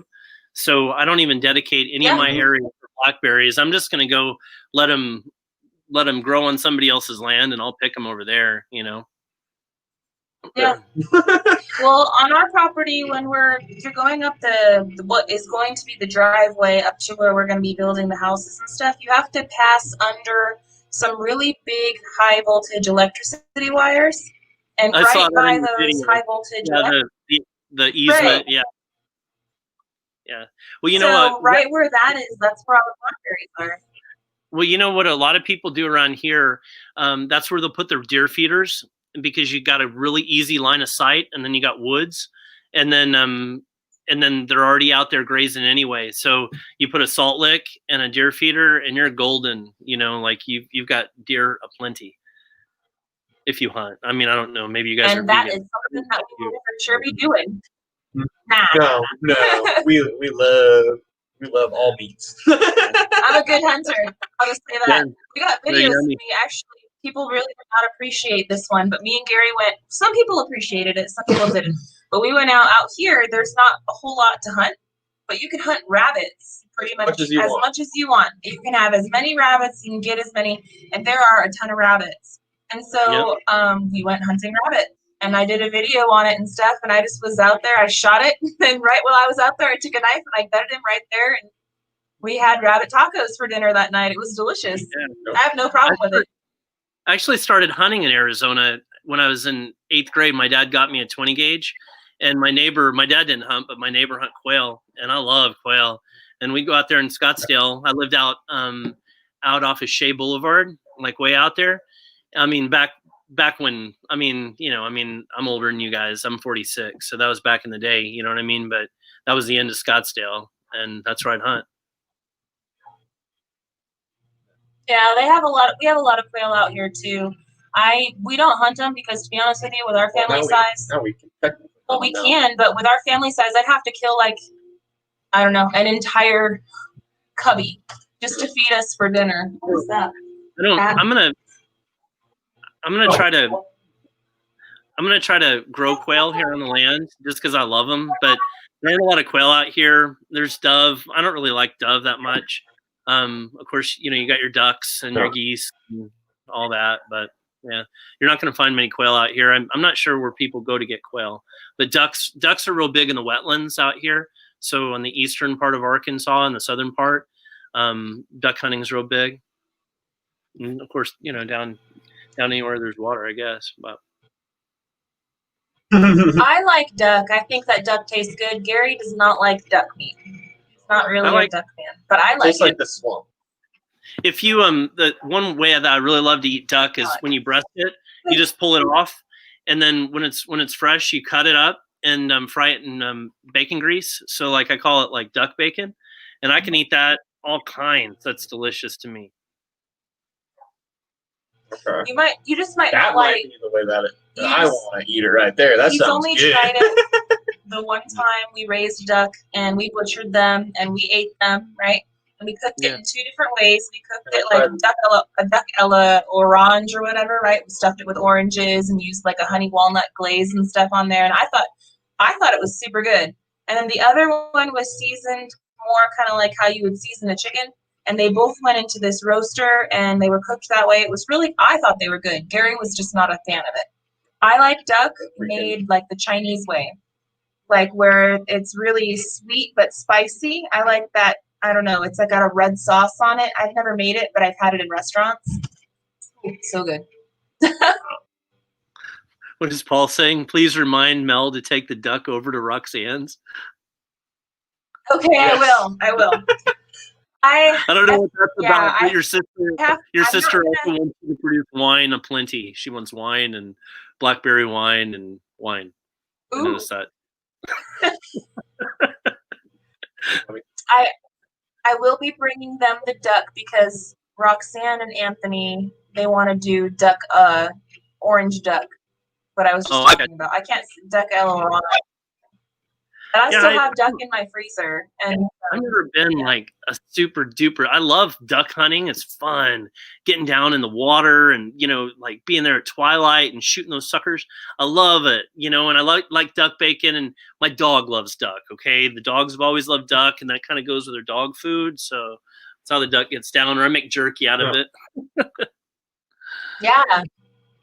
Yeah. I want to do all of those things. I want to do the jerkying. There's just so much that I want to do that we're going to do once we get to Arkansas. It's just hard to do in the desert, man. It's just such a brutal climate out here that we're really limited, Right. Just on a lot of things. And I'm really looking forward to getting out there to Arkansas so we can expand, our trial and error and learning these things and all that. Well, what I'd encourage you guys to do is make a list of all those things that you can't do or you haven't done or you need more practice on, like canning, like old school stuff, right? And then make a long list of it, and you're gonna find people, like older people, that'll be willing to show you how to do all that, including that moonshine, allegedly, because everybody does. You know what I mean? Like you learn from an older generation, allegedly. I don't know. I'm sure that it's gas that they're making. I don't know, but I don't know any names. But all I'm saying. Me neither. I don't even know what I'm talking about. Allegedly. I know what you're talking about. I get you. The squirrels ran from your head and into mine. I got you. I mean, because if you got, like a lot of times women are taught how to, do a lot of sewing by their moms, right? But, maybe you didn't have a mom that did that. You know what I mean? Like these old ladies around here will teach you everything, and they've taught me. And the old guys will teach me everything. And people are just so gracious with their knowledge, and I don't know, old generation's really cool. Yeah. I honestly wish that we could, as a society, like, population as a whole, I feel like things, and maybe it's just looking at, history with rose-colored glasses or whatever, but I feel like life was so much better and simpler when communities were communities again. Now we have such big cities and people are so distant, they don't even know what their neighbor's name is. And like, there's a lot of stuff, like before refrigerators, my dad, one of his first jobs was driving the ice truck because there was no refrigerators. They used my mom had an box, right? And ice box in her room, an ice box. Yeah, they used to have. That's why the older people, they call them ice boxes. Yeah, and so, but nowadays, if we lost power and there was no refrigerator, more than half of the country would starve to death. The riots, the insanity that would ensue, people would starve to death because we don't know how to do these things. We don't know how to preserve our food. We don't know how to build stuff and to do stuff. We don't know how to do anything anymore. Come on. And we want to learn it, and we want to try to get good at it and pass that on to our kids. That's what we want to do. The thing about that mindset, like I get you, I feel you, that's the United States in a nutshell, but that's your reality because of where you live and your own reality, like how you're getting by right now and what you're seeing. My reality is so different than that because everybody's first name, and like during this pandemic and all that, like we were still checking on each other and attending to each other's needs and then performing like that, like you say, you know what I mean? When there's a big storm, I always get 2 or 3 calls of people reminding me that they have a storm shelter if I need one, and that's the stuff you're coming home to. You have to you can't be in a rush. I have to allow 30 minutes extra anywhere I go if I had something to do, but I never really have like a schedule, but you go to the auto parts store, you meet people and you talk to them for 30 minutes. You go to the grocery store, you go anywhere. And then when people really start knowing you by first name, then you have to really take a long time, but that's the pleasure. That's what you want to do. Like that's why we wanted to move here, that's going to be your new reality. It's going to be like, that's going to be an instant change. People care. I'm very much looking forward to that personally, and I'm looking forward to getting to know people that would be willing to take the time with me to pass on that knowledge, because I will soak it up like a sponge and I will totally appreciate it. I'll apply it to our life. It's just, when you haven't been exposed to those things, it's like, how do you're not exposed to it, you're not exposed to it.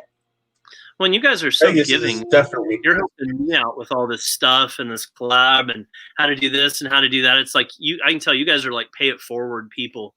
I know that like when I was watching you guys before you came up, you're watching Crocker and he taught you how to do stuff, and now you taught me how to do some stuff. And like when you have that going on in your spirit, you're gonna attract all the goodness to you and good people that are gonna help you along the way. You guys are gonna be a success. Oh, thank you. Thank you so much. I really appreciate that. It's a lot of hard work. You're super awesome, man. We've really enjoyed your channel a lot.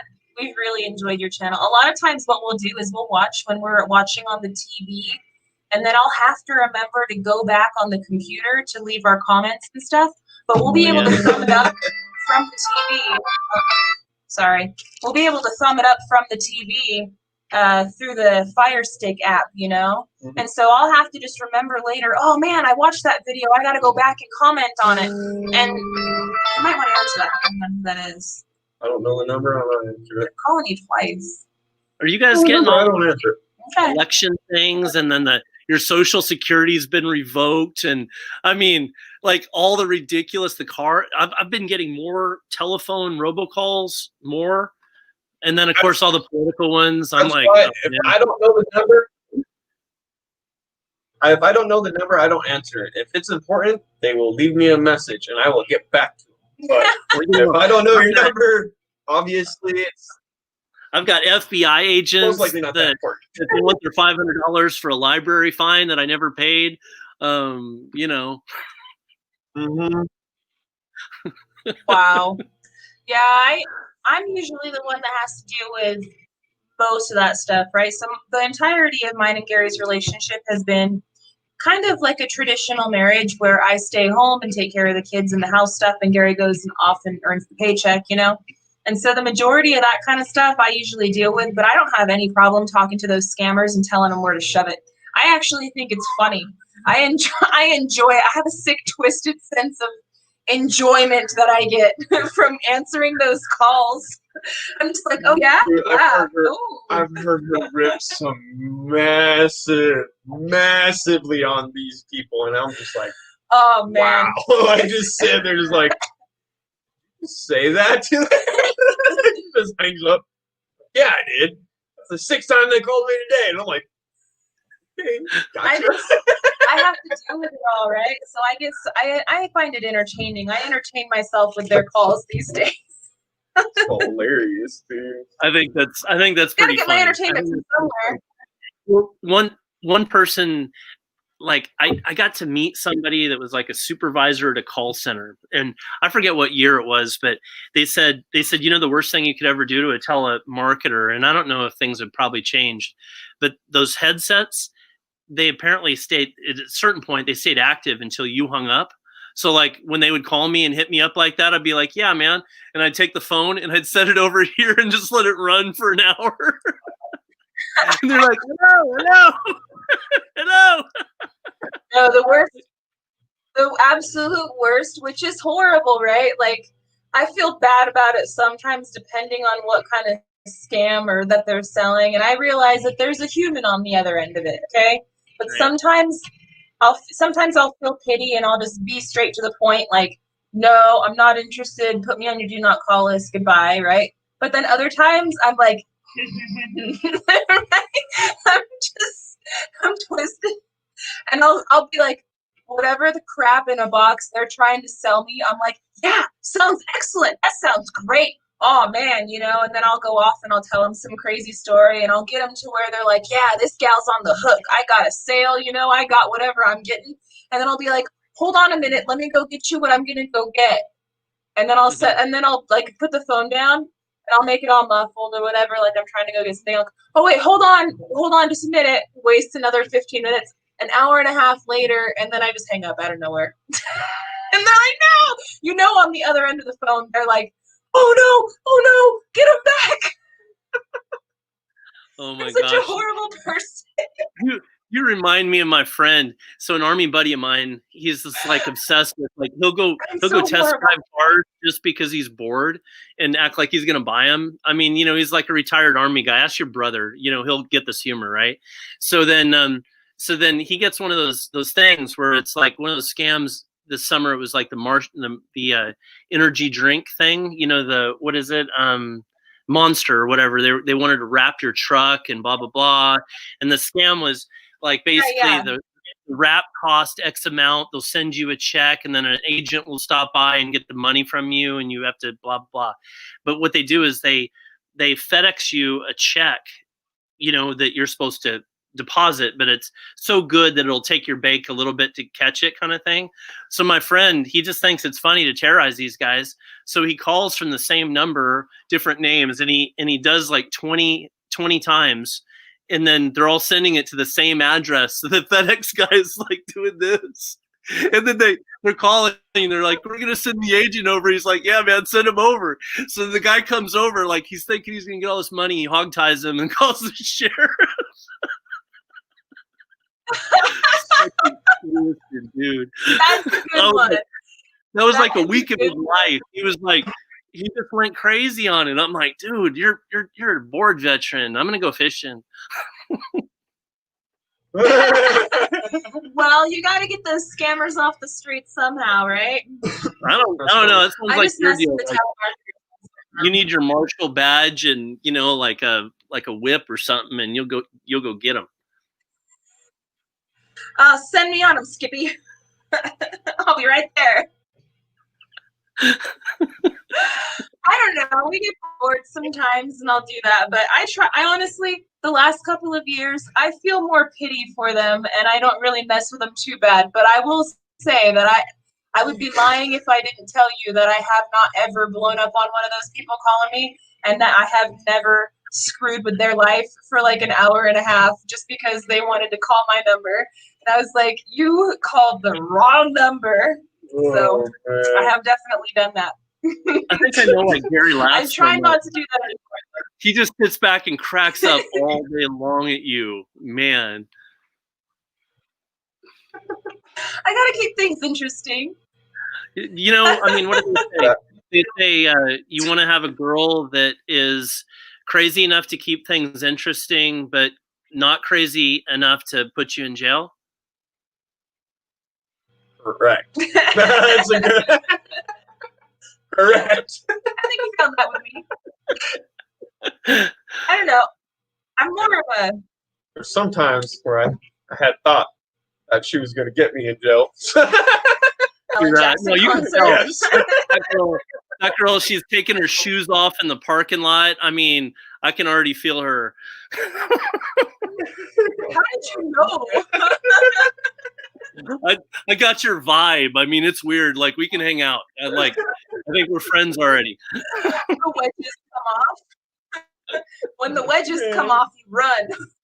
Oh man, I used to have friends like you. I'd forget to take my knife out, of your pocket, and you're going to a fight or something, and you're about to go through the metal detector, and I'd be like, "Here, girl, hold this for a minute." she'd give it back to me. Basically. See, you know what I'm talking about. You're one of those girls. You put it in between the cheeks. Oh no. Where nobody will know. I always said, they'd be like, Abram, what kind of girl are you looking for? Ride or die girl. I mean, I didn't say it exactly like that, but you get the point. Yeah. No, I hear you. I totally get it, man. Me and Gary, I've known Gary for a really long time. We've been friends. We were friends first before we started getting into our relationship and then getting married and having kids and to the point where we are now. We were friends for 4 years. Maybe longer. We're friends for about 4 years. Yeah, about 4 years before we started dating or anything. We've been almost married now for 10 and been together for 11. Yeah.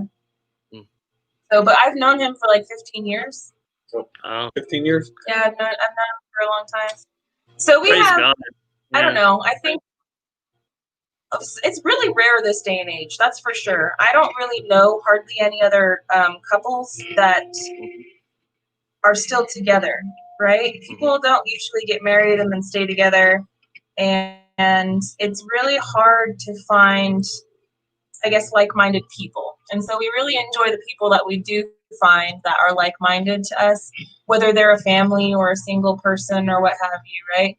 But we really would like to find friends I think honestly what the divorce and a lot of that comes down to is finding someone to grow with. A lot of people fall in love with somebody and can't get over the fact that that's it. That's all they are, but you change, they change. It's falling in love with each other every single day. Yeah, and that's what it really is. It's about choosing not to give up on each other and choosing to choose each other. Or find other things that you love about it. Yeah, maybe you don't like that one part, but you can get over that, accepting each other's flaws and whatnot. And something I think that's really inspirational watching you guys is that, you're pursuing a dream, likes, interests. You're going about things as a team. And, gosh, this YouTube thing is a job. I mean, I know it's not, and it's fun and all that, but, when it's all said and done, it's a lot of time. And, it's a commitment, and you guys you're approaching all this together. And, along the way, you're raising these beautiful, well-adjusted, amazing kids. And, you're encountering people, you're making people's lives better. All the people that you come in contact with, their lives are better because of you guys, and, you're just nice folks. And, it's just, it's the way it's supposed to go. I mean, it's easy to see everybody that watches you, everybody that watches you sees the same thing. It's just, I mean, that you I really appreciate that. Yeah. But it's a blessing, because I was married for 14 years. Just to I don't have anything bad to say about her, but she wasn't my girl, and it was just not the thing. And I've been divorced for 10 years and looking for a girl. And at some point I'm gonna write a book. I think I've been on like 150 first dates. It's crazy what the world's like out there. Like, if you want to be kind of choosy and you want to have a person, that models your own, morals and values and where you're going in life. And, get me. I mean, I've got a weird lifestyle, right? This ain't the normal lifestyle for a regular dude. So it kind of narrows the field, right? But man, I've met so many people that are just lost in life. They don't know where they're coming or going. They're practicing insanity every day, doing the same thing and expecting a different result. They're not following God. They're not, I mean, and I'm not judging here, and I shouldn't even say that. I mean, I'm repeating what they say. You know what I'm saying? I mean, I know that I've got a tree and I've got fruit and I've got good fruit falling from it. So, I think that if you have a belief system, I think that it's important that you find somebody that is similar to that. If you want a long-term relationship, it doesn't have to be the exact same, but you have to find somebody that's at least respectful of your position and has a position, Mm-hmm. I don't know. Absolutely. I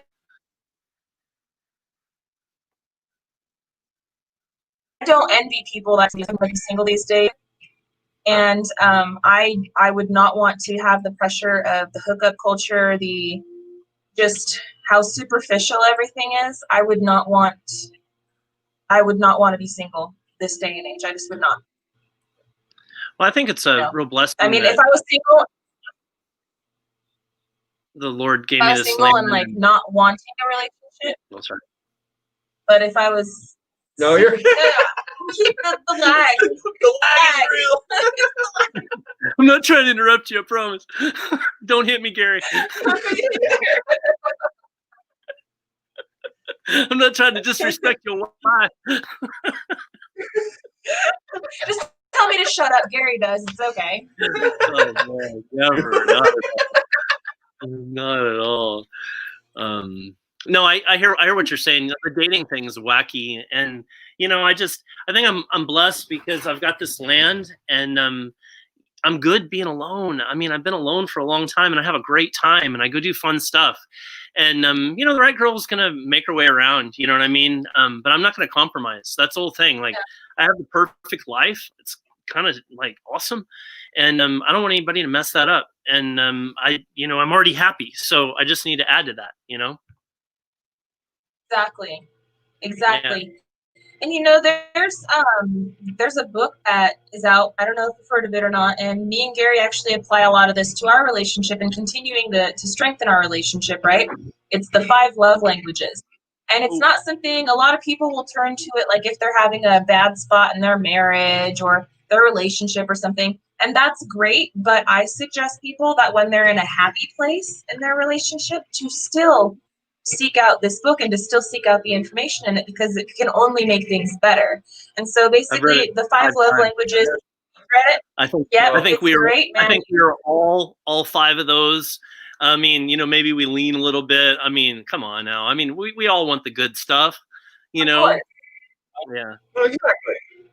Yeah. Exactly. Everybody's got a different, and that's the thing that I liked about it was it brought more of a understanding of my own, in a sense of like what goes first in mine and my order way of how I receive the love, and then as well as for her, and then it's like wait, it made me sort of like recognize like wait, she does, or her love languages that she recognizes as love is this way, and that's when I was like, oh crap. But you are right. We all do need those 5 things. Yeah. All 5 things. All 5 things. All of them. It just might be, different. What's order of importance? Yes. And or maybe person's different. Person needs more of one or the other. But I think that you guys will recognize that you guys are rare in that you both want to participate fully in your marriage. Most marriages don't operate like that, like your married friends and self-development books, the $2 billion industry, they don't participate in that. You guys do. I mean, like you're applying these things and you're trying to grow. And I mean, you guys are just different folks. You realize you don't represent normal society. And, praise God. I mean, nobody ever said you guys are I'm not normal. Is that a Tupac's Not Dead? No. It's my squirrel brain. The squirrel runs the show. She gotta wear that. You know we're not normal. It's okay. That's the one thing I absolutely love is not being normal. And it's funny to me that society, it seems like in society, most people try to strive to be normal when it's like, why not just be yourself when yourself is, it's nobody else can be yourself. Nobody else can be you. So it's unique. So it's unique. That's not normal. Take it longevity wise. Yeah, no, exactly. I mean, it took me, and I think that's probably going to be a lesson you guys are going to learn in Arkansas. It took people a minute to get me, you know what I mean? But like, I'm a real dude with anybody, and I'm kind and I'm happy. Yeah.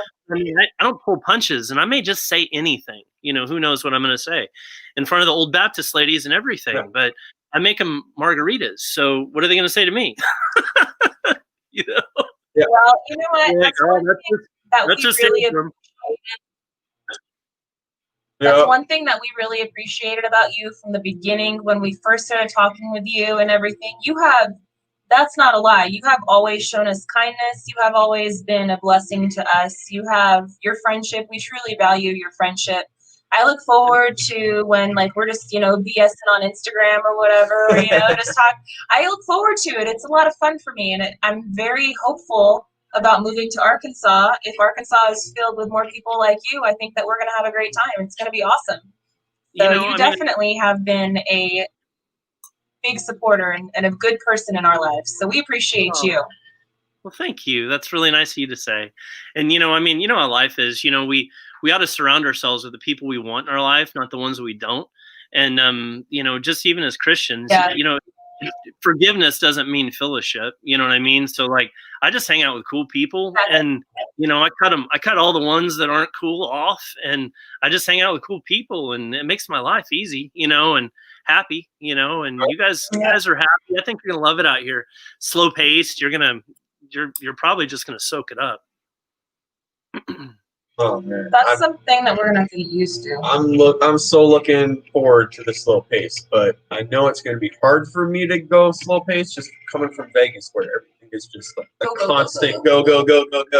So I don't know. Are you guys, Gary? Are you gonna be working or is that sort of your deal? Or are you working on the house? I'll probably work from home for the first little bit and see how everything goes, and then I need to go to work, then I work. And I'm honestly hoping that I can build our YouTube up enough to where it's at least enough to pay the consistent bills that you can't get rid of even when you're debt free. You still got to pay car insurance. You still got to put gasoline in the car. You still have medical crap that you have to pay for. Even when you're debt free and you own your land and you don't have a mortgage or you still got a cell phone bill and, insurance and things like that. So I'm hoping and I don't know, maybe if it's God's will and it will be done. And if it's not, well then, oh well, we'll go another avenue. Mm-hmm. But I would like, for me at least, to be able to build up it enough to where I can take care of those bills while doing YouTube and entertaining people and having a good time doing it. It's spend nothing but family time. That would be a dream come true. But if that's not in the path. Some people that have done this full time, and like a friend of mine, the guy that has the Smoky Mountain Outpost, he's building a timber frame cabin like mine. I'm not sure how many subscribers he has, 50,000 or something. He's quitting this month to go full time with YouTube, and That's awesome. And he just started his channel like a year ago, and he's got his family sort of helps him, with doing this and that and everything, but he's mainly doing it himself. And he's just, if you don't know his channel or anybody else, I'm saying check him out, because he's a super legit dude too, because he responds still to all of his messages, and he'll talk to you on Instagram. And he gave me a shout out, and I got 500 subscribers one day. I'm like, he just says, hey, go check out the dude. He's a nice guy, and it's kind of like what we're doing, like nice people sort of find each other and help each other out, That's how it should be, honestly. I don't ever want to get us. The thing is with YouTube is I don't ever want to have our YouTube channel be so big to where people feel like, oh, they're unapproachable or they're fake or anything, because I'm never going to be that way. I'm always going to be Mel. Like I'm always going to be the same person. And it might get to, I don't think it will, but like right now, I still respond to everybody's comments that they put on our channel on a video, right?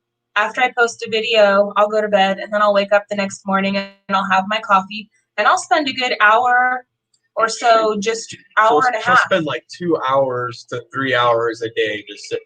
Well,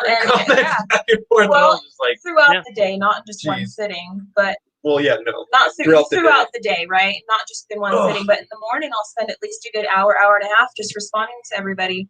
And I don't know what it's going to look like for us when we move out to Arkansas because of the power situation. We're going to be building a house, and life is going to be a little bit different. But I would still like to do that. I would still like to help out, the little guy down there, which the little guy, it sounds so stupid. I mean, I'm a little guy. Like, we're all just regular people, I don't ever want anybody to help the community. To look at us like, oh, they have a huge head now or something. I don't ever want to be that way. I never want to be that way. No matter how big or small or whatever, I never want to.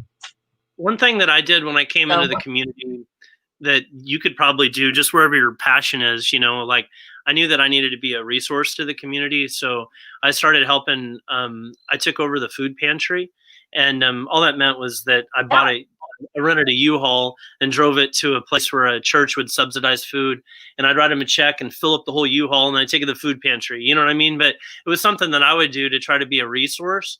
And, since you're a mom and you got kids, and you'll probably meet other homeschool moms, and, you go to church, I'm assuming, you probably link in with trying to do something nice for the new community that you're in. And that'll make you feel real good about it too, investing in it, Yeah. And one of my girlfriends asked me too, she's like, hey Mel, so if you start doing YouTube and like you're making all this money on YouTube and like you guys have your house built, and we're not there right now, obviously. But let's just say in the future, if that's in God's plan for me, what are you gonna do?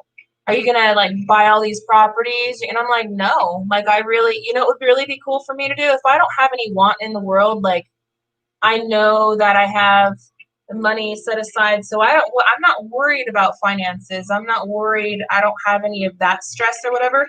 I really, honestly, truly want to bless other people with it. I think that would be the coolest thing in the world. I want to be the guy that goes down to the Walmart and pays for everybody's layaway account. I want to just do it. I want to be the person that goes and, sees the person that's struggling and just pays for their rent for the whole year. Just writes a check for the whole year for just some rando, some person that I don't even know. That would be like coming from I would love that. That would just make me feel so good. Because what do I need all that for? What do I need that ridiculous excess for? I don't. And I'm not going to be the person that's sitting on a pile of gold, I'm not going to be the Scrooge. I won't do that. So I don't know. That's that's a dream of mine, is to be able to be incredibly giving like that. You know, as long as, you know, if I know that, that's what I want. It'll come Sorry. through, you know. God will use you if you have a soft heart, you know. And I used to live on a sailboat, and I had this crazy like kid dream life, you know. I was teaching scuba diving, and I mean, I'm retired. I got a couple pensions, you know, and the Lord told me really clearly to go serve people, and I went to go live in a homeless shelter in Rhode Island, and you know, help people there as a minister, and ended up giving away all my money. So like when I got this place, it wasn't from savings, not a bit. I called him and I'm like, man, it's a sad day. I was like, the people say they'll sell me the land, but I got like next to my name. But you know, in the end, like the land's almost paid off. Like God makes a way. Like I got extra money. I mean, I help people. You know, I support missionaries in Peru, and I've grace of God. I mean, built a church. I built missionary houses. Like I've done stuff, and God just makes a way somehow. You know what I mean? I don't know where it comes from. You know, like I could feel the stress about your house and how much you do and things. And I was the same way. Like I've had to tell like my gravel guy, like I was going to get a few loads. I'm like, dude, I need to wait a month or something. Like all of a sudden I'm broke, you know, because I'm spending all my money on this place, and I wasn't watching it. I'm like, oh, damn. You know what I mean? So now I'm just trying to pace myself. And then I'm also not advanced buying materials. And I think that that'll be good for you guys, especially with the wood, you know, and you don't want, you know, like what happened with Crocker when all this wood got, you know, kind of wrecked and everything because he didn't have it covered. So, you know, just kind of pacing yourself, doing it little by little, but you are going to need, when you make the jump, you are going to need a certain chunk of money. And I would say probably your biggest chunk of money is going to be for that road work, you know, because the electric you won't have to pay for. You'll get 1,000 feet for free from wherever they tie into, and you know you've got an easement right there, so you know you'll get your electric back for free probably, and because nobody's ever lived on your land, it didn't. And no. you know you have to figure out the deal with the water, but the money out of your pocket right away is going to be that road. You know, that's to me, and it seems simple, but it's kind of costly. You know, I think I put $5 or $6 or $7 grand. I mean, I didn't even add it up, like in my head anyway. I mean, I've got it in, you know, my journal.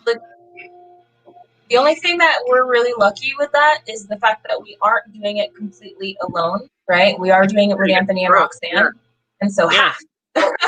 Half. Yeah. You're paying half, bro. Give me that money. Yeah. But you know, the thing I really procrastinated. I procrastinated in getting it all done because I thought it was going to be worse than what it was. And when it was all said and done, getting down here, like really jumping in with both feet, it all works out a lot easier than what you're thinking. You know, like I used to be you guys kind of sitting there and being like, oh, stressing about stuff that hasn't even happened yet. And then I was over here stressing about stuff that was really happening. And then I wish I would have just jumped in with both feet. It would all be fine, you know, like whatever it's going to cost. Let's just do it. Let me get down there, you know, and I would have saved about a year. So, you know, you guys just, you know. I think a lot of the stress comes from us being young parents and having the 3 kids, and just there's that always nagging thing in the back of your head. If you're a good, I mean, I think if you're a good parent, you are always wondering, am I doing the right thing? Like, am I doing the right thing? And so that I'm always questioning that, and I am being led where we're being led, you know, and I pray on it, and we think about things, and we talk about things, and we try to make the best decisions that we possibly can. But at the end of the day, we give it to God, and that's all we can do, you know? So we're just doing the best that we can do, and try not to stress too much. All it is a walk, you know what I mean? And you want to have a good walk. It's going to be an interesting walk. You're going to have videos of your walk. That's pretty cool. You know what I mean? A lot of people don't have that. You know what I mean? And you know, you got to enjoy the walk, rejoice in the walk that you're having, not just getting to somewhere. You know, I mean, you guys look like the kind of people when you're just having a ridiculous day, you can just laugh and like goof, like, somebody's really angry at somebody, you probably just make a joke and you two are both just laughing. And then, you can just go have a few beers and forget about it and start again the next day, We definitely don't dwell on negative stuff. That's for sure. We don't dwell on, like, if somebody's going to go, pooping in our Cheerios, I'm not going to take a bite, like that was your problem. That wasn't my problem. not the visual that I wanted around dinner. Yeah. Thank you. I was going to say pissing in the Kool-Aid, but Delta eats I was poop. trying to think of a good, she likes she's poop every hungry. once in a while. Yeah. She does sniff butts. She sniffs lots of butts. Right. I really hope she's not some Diane hidden THC or something. Diane says that it is really harder to just get up and go with children involved. And you are absolutely right. It is, because we have a lot of considerations to make. It's not just decisions for that will affect us. We have to consider how it's going to affect them, consider their future, their feelings, all of that, right? So, and then we're also the financial stuff of it too. It's not just me and Gary that we're taking care of. We have 3 dependents, and they depend on us, and you don't want to ever let them down. So I guess that's where I get the worry from. But at the end of the day, worry doesn't do anybody any good. And so we try not to worry. We try to just live it day by day and have faith. That's what we're doing. I know it's going to happen. I know we're going to make it happen. And I'm just so jealous. I keep looking at all those trees, and I wish I was there. Oh yeah, maybe I should. Here, I didn't give a. I don't know if it'll come into focus, but you can see a nice view. Really nice clear out tonight. Is that in focus at all? Pretty. It really is. It's in good focus. I mean, as far as we can receive it, because we have satellite internet, so nothing is ever crisp, but we can see it pretty good. Yeah, what's really cool about this place is that I sit up on a cliff.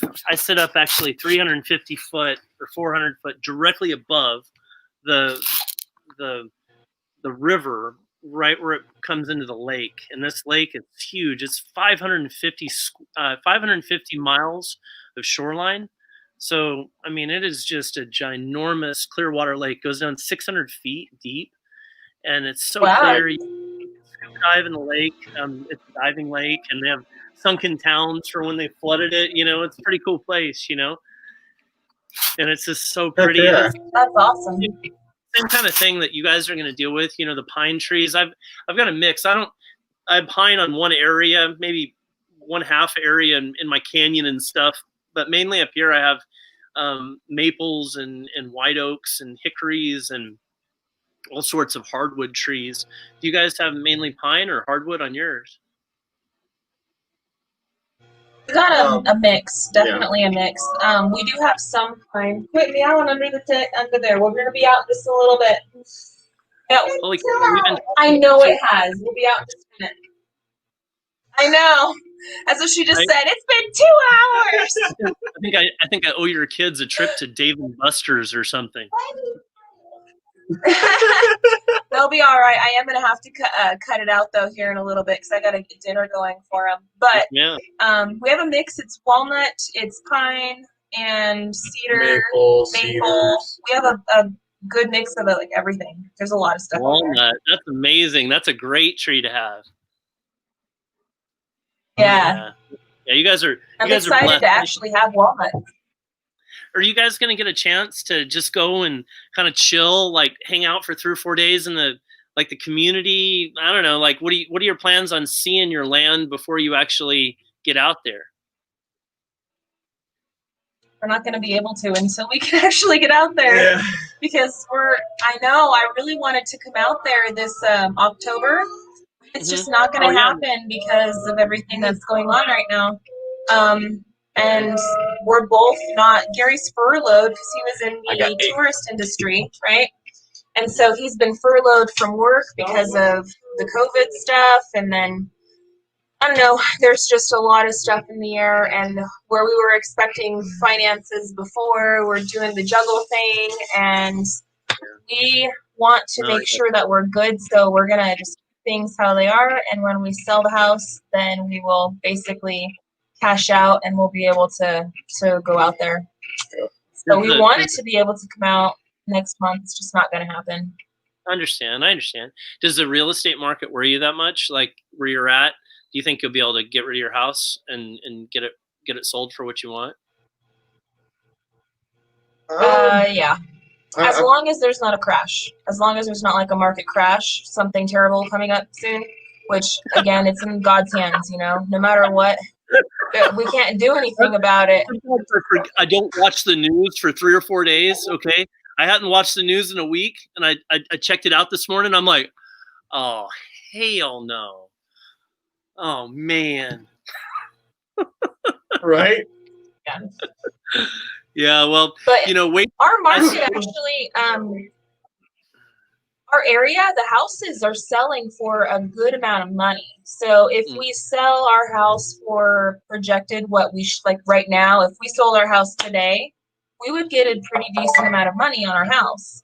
But I don't know what the market's going to look like in January, and there's no way that I can sell this house today. We're just not ready for it. We still have to switch around vehicles. We got to finish doing stuff with the trailer. I don't want to be moving in the winter time. It's just not the time for us, and it would be jumping the gun and rushing it way too much if we just put the house up on the market right now. So I'm praying and hoping and believing in God that when we put the house up in January, that it will sell quickly. We will still get maximum amount of profit. But it's really, we don't know. Some of these houses in this area, they put it on the market and it takes 6 months to sell it in the past. But lately, it's been 60 days. Yep. So I don't know. I really don't know. I just know that we're going to put it up in January and see what happens. Yeah, just price it appropriately, and you're already doing the most important thing, praying about it, and walking on God's path. You're blessed, so you might as well just like put a smile on your face and be like, hey, it's going to work out awesome. Yeah, however it works out is how it's going to work out. I just know that it's going to be quite the ride to see us. I just am trying to imagine, like, for the viewer, because we're going to be living this, all right? So living it is going to be insane enough. But as far as people watching our journey, I can just imagine it, right? So we're packing everything up, and we're putting it all in our trailer, and we're driving across country. And where do we stay? In the road. Because we got to get a road put in. We can't even get to our property, Oh, yeah. I mean, we must look pretty wacky to some people, but that's what we got to do. Right. Well, it is what it is. And, I know that when I first started doing this, I felt like I was flying by the seat of my pants at all times. I felt like I had zero plan. People would look at me when I'd tell them, I'd rattle off like whatever's going down, and they're just like, nah, nah. You know what I mean? Yeah, but when you're just like the little engine that could, you just keep doing it. Now these suckers will come down here, and they'll be like, oh my gosh, I didn't know this was here. I said, yeah, because I had to rappel down my cliff to cut trees so I could have a view. Well, we didn't even see it the other way, so I haven't rappelled there yet. You know what I mean? They're like, I can't believe you have this place. I mean, they totally thought I was like some low life living in a tent. Right? And I'm pretty sure that's what's going to be thought of us too, right? Like that I can just hear it now from the city people that we're risking everything and we're going to be living in a trailer with our 3 kids in Arkansas, we're scum or something, but it's not, that's not what it is. The thing that I noticed around here is that, when you live in I've lived in big cities and all sorts of places in the US, a lot of times living structures are like homes, right? That's like a comparison point. You have a neighborhood and they're all certain like homes around each other, and that's who your friends are. In Arkansas, what I notice is that friendships aren't based around economics a lot. Like it's common that I have, like, I went to go hang out with a friend who's really wealthy and he has a really big house this morning. I live in a fifth wheel. You know what I mean? You know, like my neighbors up here, they have a beautiful, amazing place, but my boat is nicer than his. You know, I mean, you know, like nobody really gives a crap about money out here. You know, I mean, I drive a almost 20-year-old diesel truck. I mean, I have a Toyota Sequoia that it's a second car that's a lot nicer than my truck, but I prefer my truck. You know, I mean, you know, usually you'll find me barefoot because I just don't care. And, you know, everybody's cool with it. You know, like everybody, you know, like around in the country in Arkansas, people just aren't real put on my money. And I feel like in size of home and this and that. So I think that like with your Quonset hut, with my dream home's like 1,000 feet. I mean, come on, what? I mean, my shop's gonna be, you know, I mean, 600 or 700. What? That doesn't make no sense. But they're like, why? People are gonna know you guys. You got your brother there. You know, you're gonna have your little family thing set up, and you know, you may start that Quonset. You may decide that you want to build something else. I mean, you know, you see these people that just gain a crazy amount of skill. You know, I love to watch Wild Wonderful Off Grid. I don't know if you watch those guys, you know, but they're building like an A-frame, and they're going to add on to it, you know. So it's, you know, it's small right now, but it's beautiful and custom. And they're finally, you know, they're just almost done with it. And then they're going to add on wings and stuff. You guys might do that, you know. You might have 10 more kids. I don't know what we're going to end up doing. Constantine wire. I mean, you know, you could do like roadblocks. I'm fixed. The baby factory is closed down. No more kids. No. No. We love the ones we have. Yeah. There's a ghost coming in our bedroom right now. We're being haunted. He's probably asking for food. Mac and cheese and chicken nuggets. Actually, tonight I got a pot of beans going on the stove right now, and it's smelling up the house. I put some beans and some. It's kind of like a chili, but kind of like a soup. What, son? I love you too. But. Well, hey, listen, I love you guys, and we gotta so you guys can go eat, and you know, and all of our viewers, thank you for watching, hearing us ramble on and everything. We really appreciate it. Yes, thank you guys so much for coming over and hanging out with us on German Shepherd Ranch's channel. Really appreciate Abram a lot. He's a good friend of ours. If you guys have made it this far, you all are amazing, and you guys are good friends of ours too. And if you guys have not subscribed to his channel, please, please, please do so. How many watch hours are you from being monetized? You're pretty close, right? You're like right there. Close. I think it's probably like a week or something, you know, like I was checking, and, you know, things vary from time to time. Like my best video is the worst video I ever did. It's like a do-it-yourself septic, you know, like I did a septic tank in 3 hours while my neighbor hollered at me. I told him he just yelled at me from the bucket. He was just screaming, "Hey, do this, do that," you know. And I did that video, and it's like, for me, I mean, that's a big video. I don't have, you know, I mean, it's 20,000 views or something. That's a lame video. That's more than the video we've ever had. God, I'm like, I haven't quite. Keyword must have just been perfect, and I'm like, oh man, that's the worst video I did. I haven't quite figured out everything as far as YouTube is concerned with keywords and all that. I'm still trying to learn myself. There's a lot, you know, there's a lot to it. I wish that I had the magic way to do it, because then, man, I'd be at the top. You'd be right there with us. It'd be great. You know, I think would definitely like to. I'd like to ask everyone that's here inside the chat if you guys could possibly maybe go over to his channel and maybe let some of those playlists run. He can get his watch hours up. He's so close. I want to see you monetized by the end of this week. That'd be fantastic. I don't know if it can happen or not, but I'm putting you guys up for the challenge. That would be great. That'd be awesome. I'm kind of like you guys. It'd be kind of a dream. You know, you see those people, and you know, who knows how this whole money thing works, you know, if it ever does, you know, but you do see some people that are at least building some things, or like that guy, that 50 acres in a cabin. Do you watch his thing? He just bought a track hoe with all the money he had saved throughout a couple of years of having YouTube, you know, and, you know, he did a video on it. I'm like, man, Wow. that really happens, you know? I mean, that'd be kind of neat, you know? Yeah. That's super cool.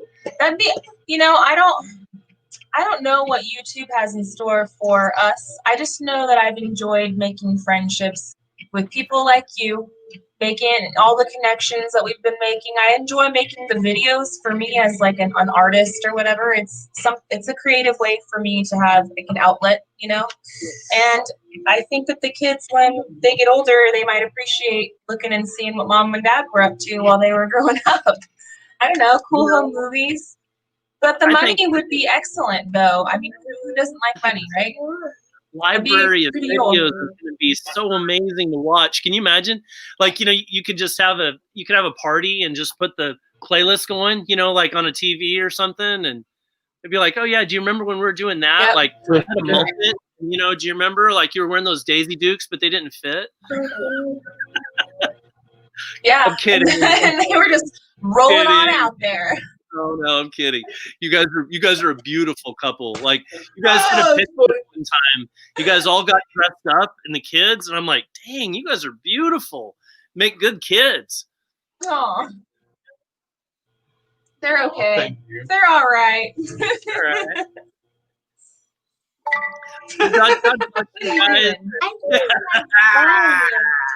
Doing like Spider-Man. He's doing like Spider-Man does. Yeah, see? Spider-Man does that, huh? He shoots a web. Heck yeah. Which Spider-Man does he like? Does he know I thought he was enough of doing rock and roll. I thought he was. Does he like Peter Parker, or which one did he like? He likes the Peter Parker, like the, what is it? The Tobey Maguire Spider-Man. He really likes that one. I think it came out in like those ones. And then Netflix has a new Spider-Man. It's like Into the Spideyverse, and it's a cartoon. It's a Spider-Man universe where there's like 5 different Spider-Mans, but the main character Spider-Man is like this little black kid that's in, you know, New York, obviously. And the timeline, like there's this universe, and then there's the alternate reality universe where Peter Parker, the original Peter Parker, is from, and they merge, and so there's like this little black kid that's the new Spider-Man, and Peter Parker is like teaching him how to be Spider-Man. It's actually a really cute one. It's a good one, but it's a cartoon. Cool. It's on Netflix. Cool. He likes that. Yeah, I've always watched. Heck yeah. Well, have you climbed on your parents' refrigerator yet? That's what Spider-Man does. Yeah. Sweet. Okay. Spider-Man always comes. Spider-Man always comes. You ought to ask your parents if they'll get you those little small jumpy trampolines that you could put underneath the refrigerator. Hey, Abe, Auntie Dawn says that she loves you and can't wait to see you. Tell Auntie Dawn whatever you want to say. She says that she loves you and she can't wait to see you. You smell bad.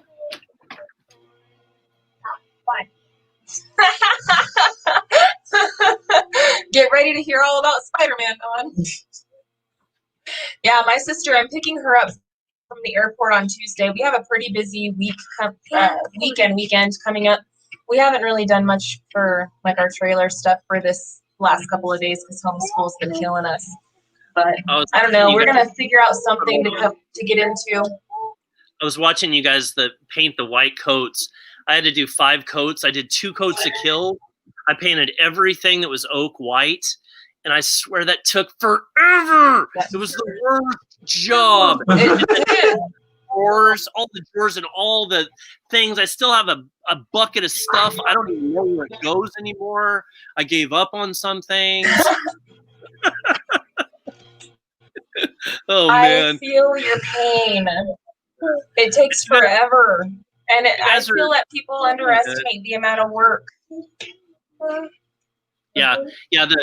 And it just sucks being in that little tiny environment, and like the remodel is so hard because everything gets so dirty, and I don't know, like nothing's square and level. I mean, I got a million complaints about that camper remodel, but in the end, it is so nice to have your own place, and it's free living, and it's comfortable, and you guys will be happy. You'll have enough. Hopefully you guys get a porch and stuff and expand a little bit when you get there, so your living condition, outdoor stuff going,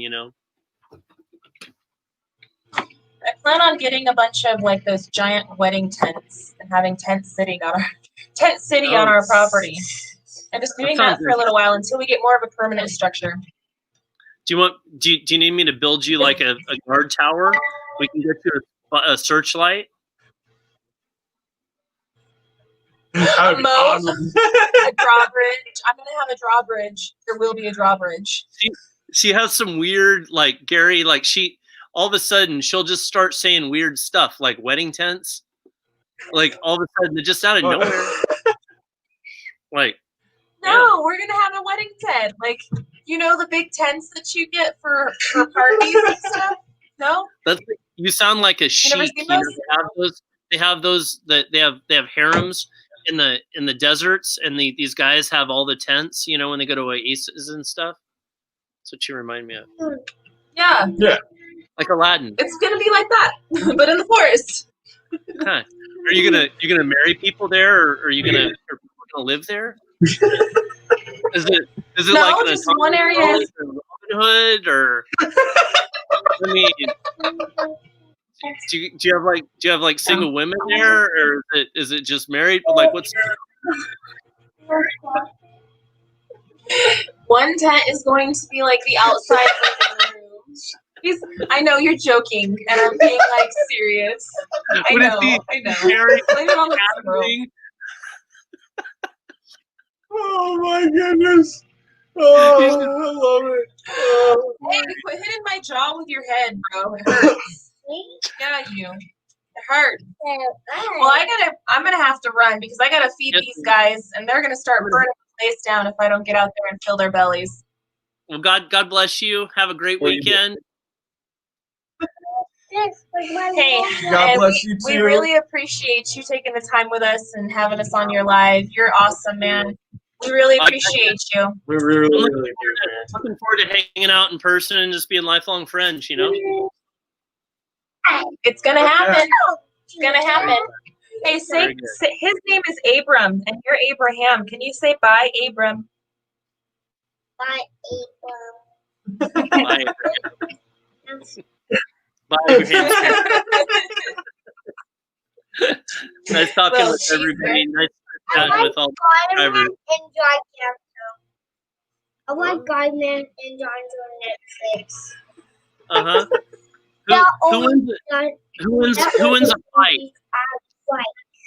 Does T-Rex win a fight with Spider-Man, or does Spider-Man win over T-Rex? Spider-Man says Spider-Man. Spider-Man I think Spider-Man would take out You can T-Rex. see where he gets it from, right? He's just like his mama. I do this like Spider-Man. Mom has sneaky squirrel powers for Spider-Man. She would, or for the T-Rex. She'd run around T-Rex and confuse him. No, you gotta stay super still. You turn invisible. Equals All right, 8. Yeah. We'll talk to y'all later. Hey, wonderful chat. Thank you so much for having us. Thank you. So much fun. Have a good one. Okay, see y'all.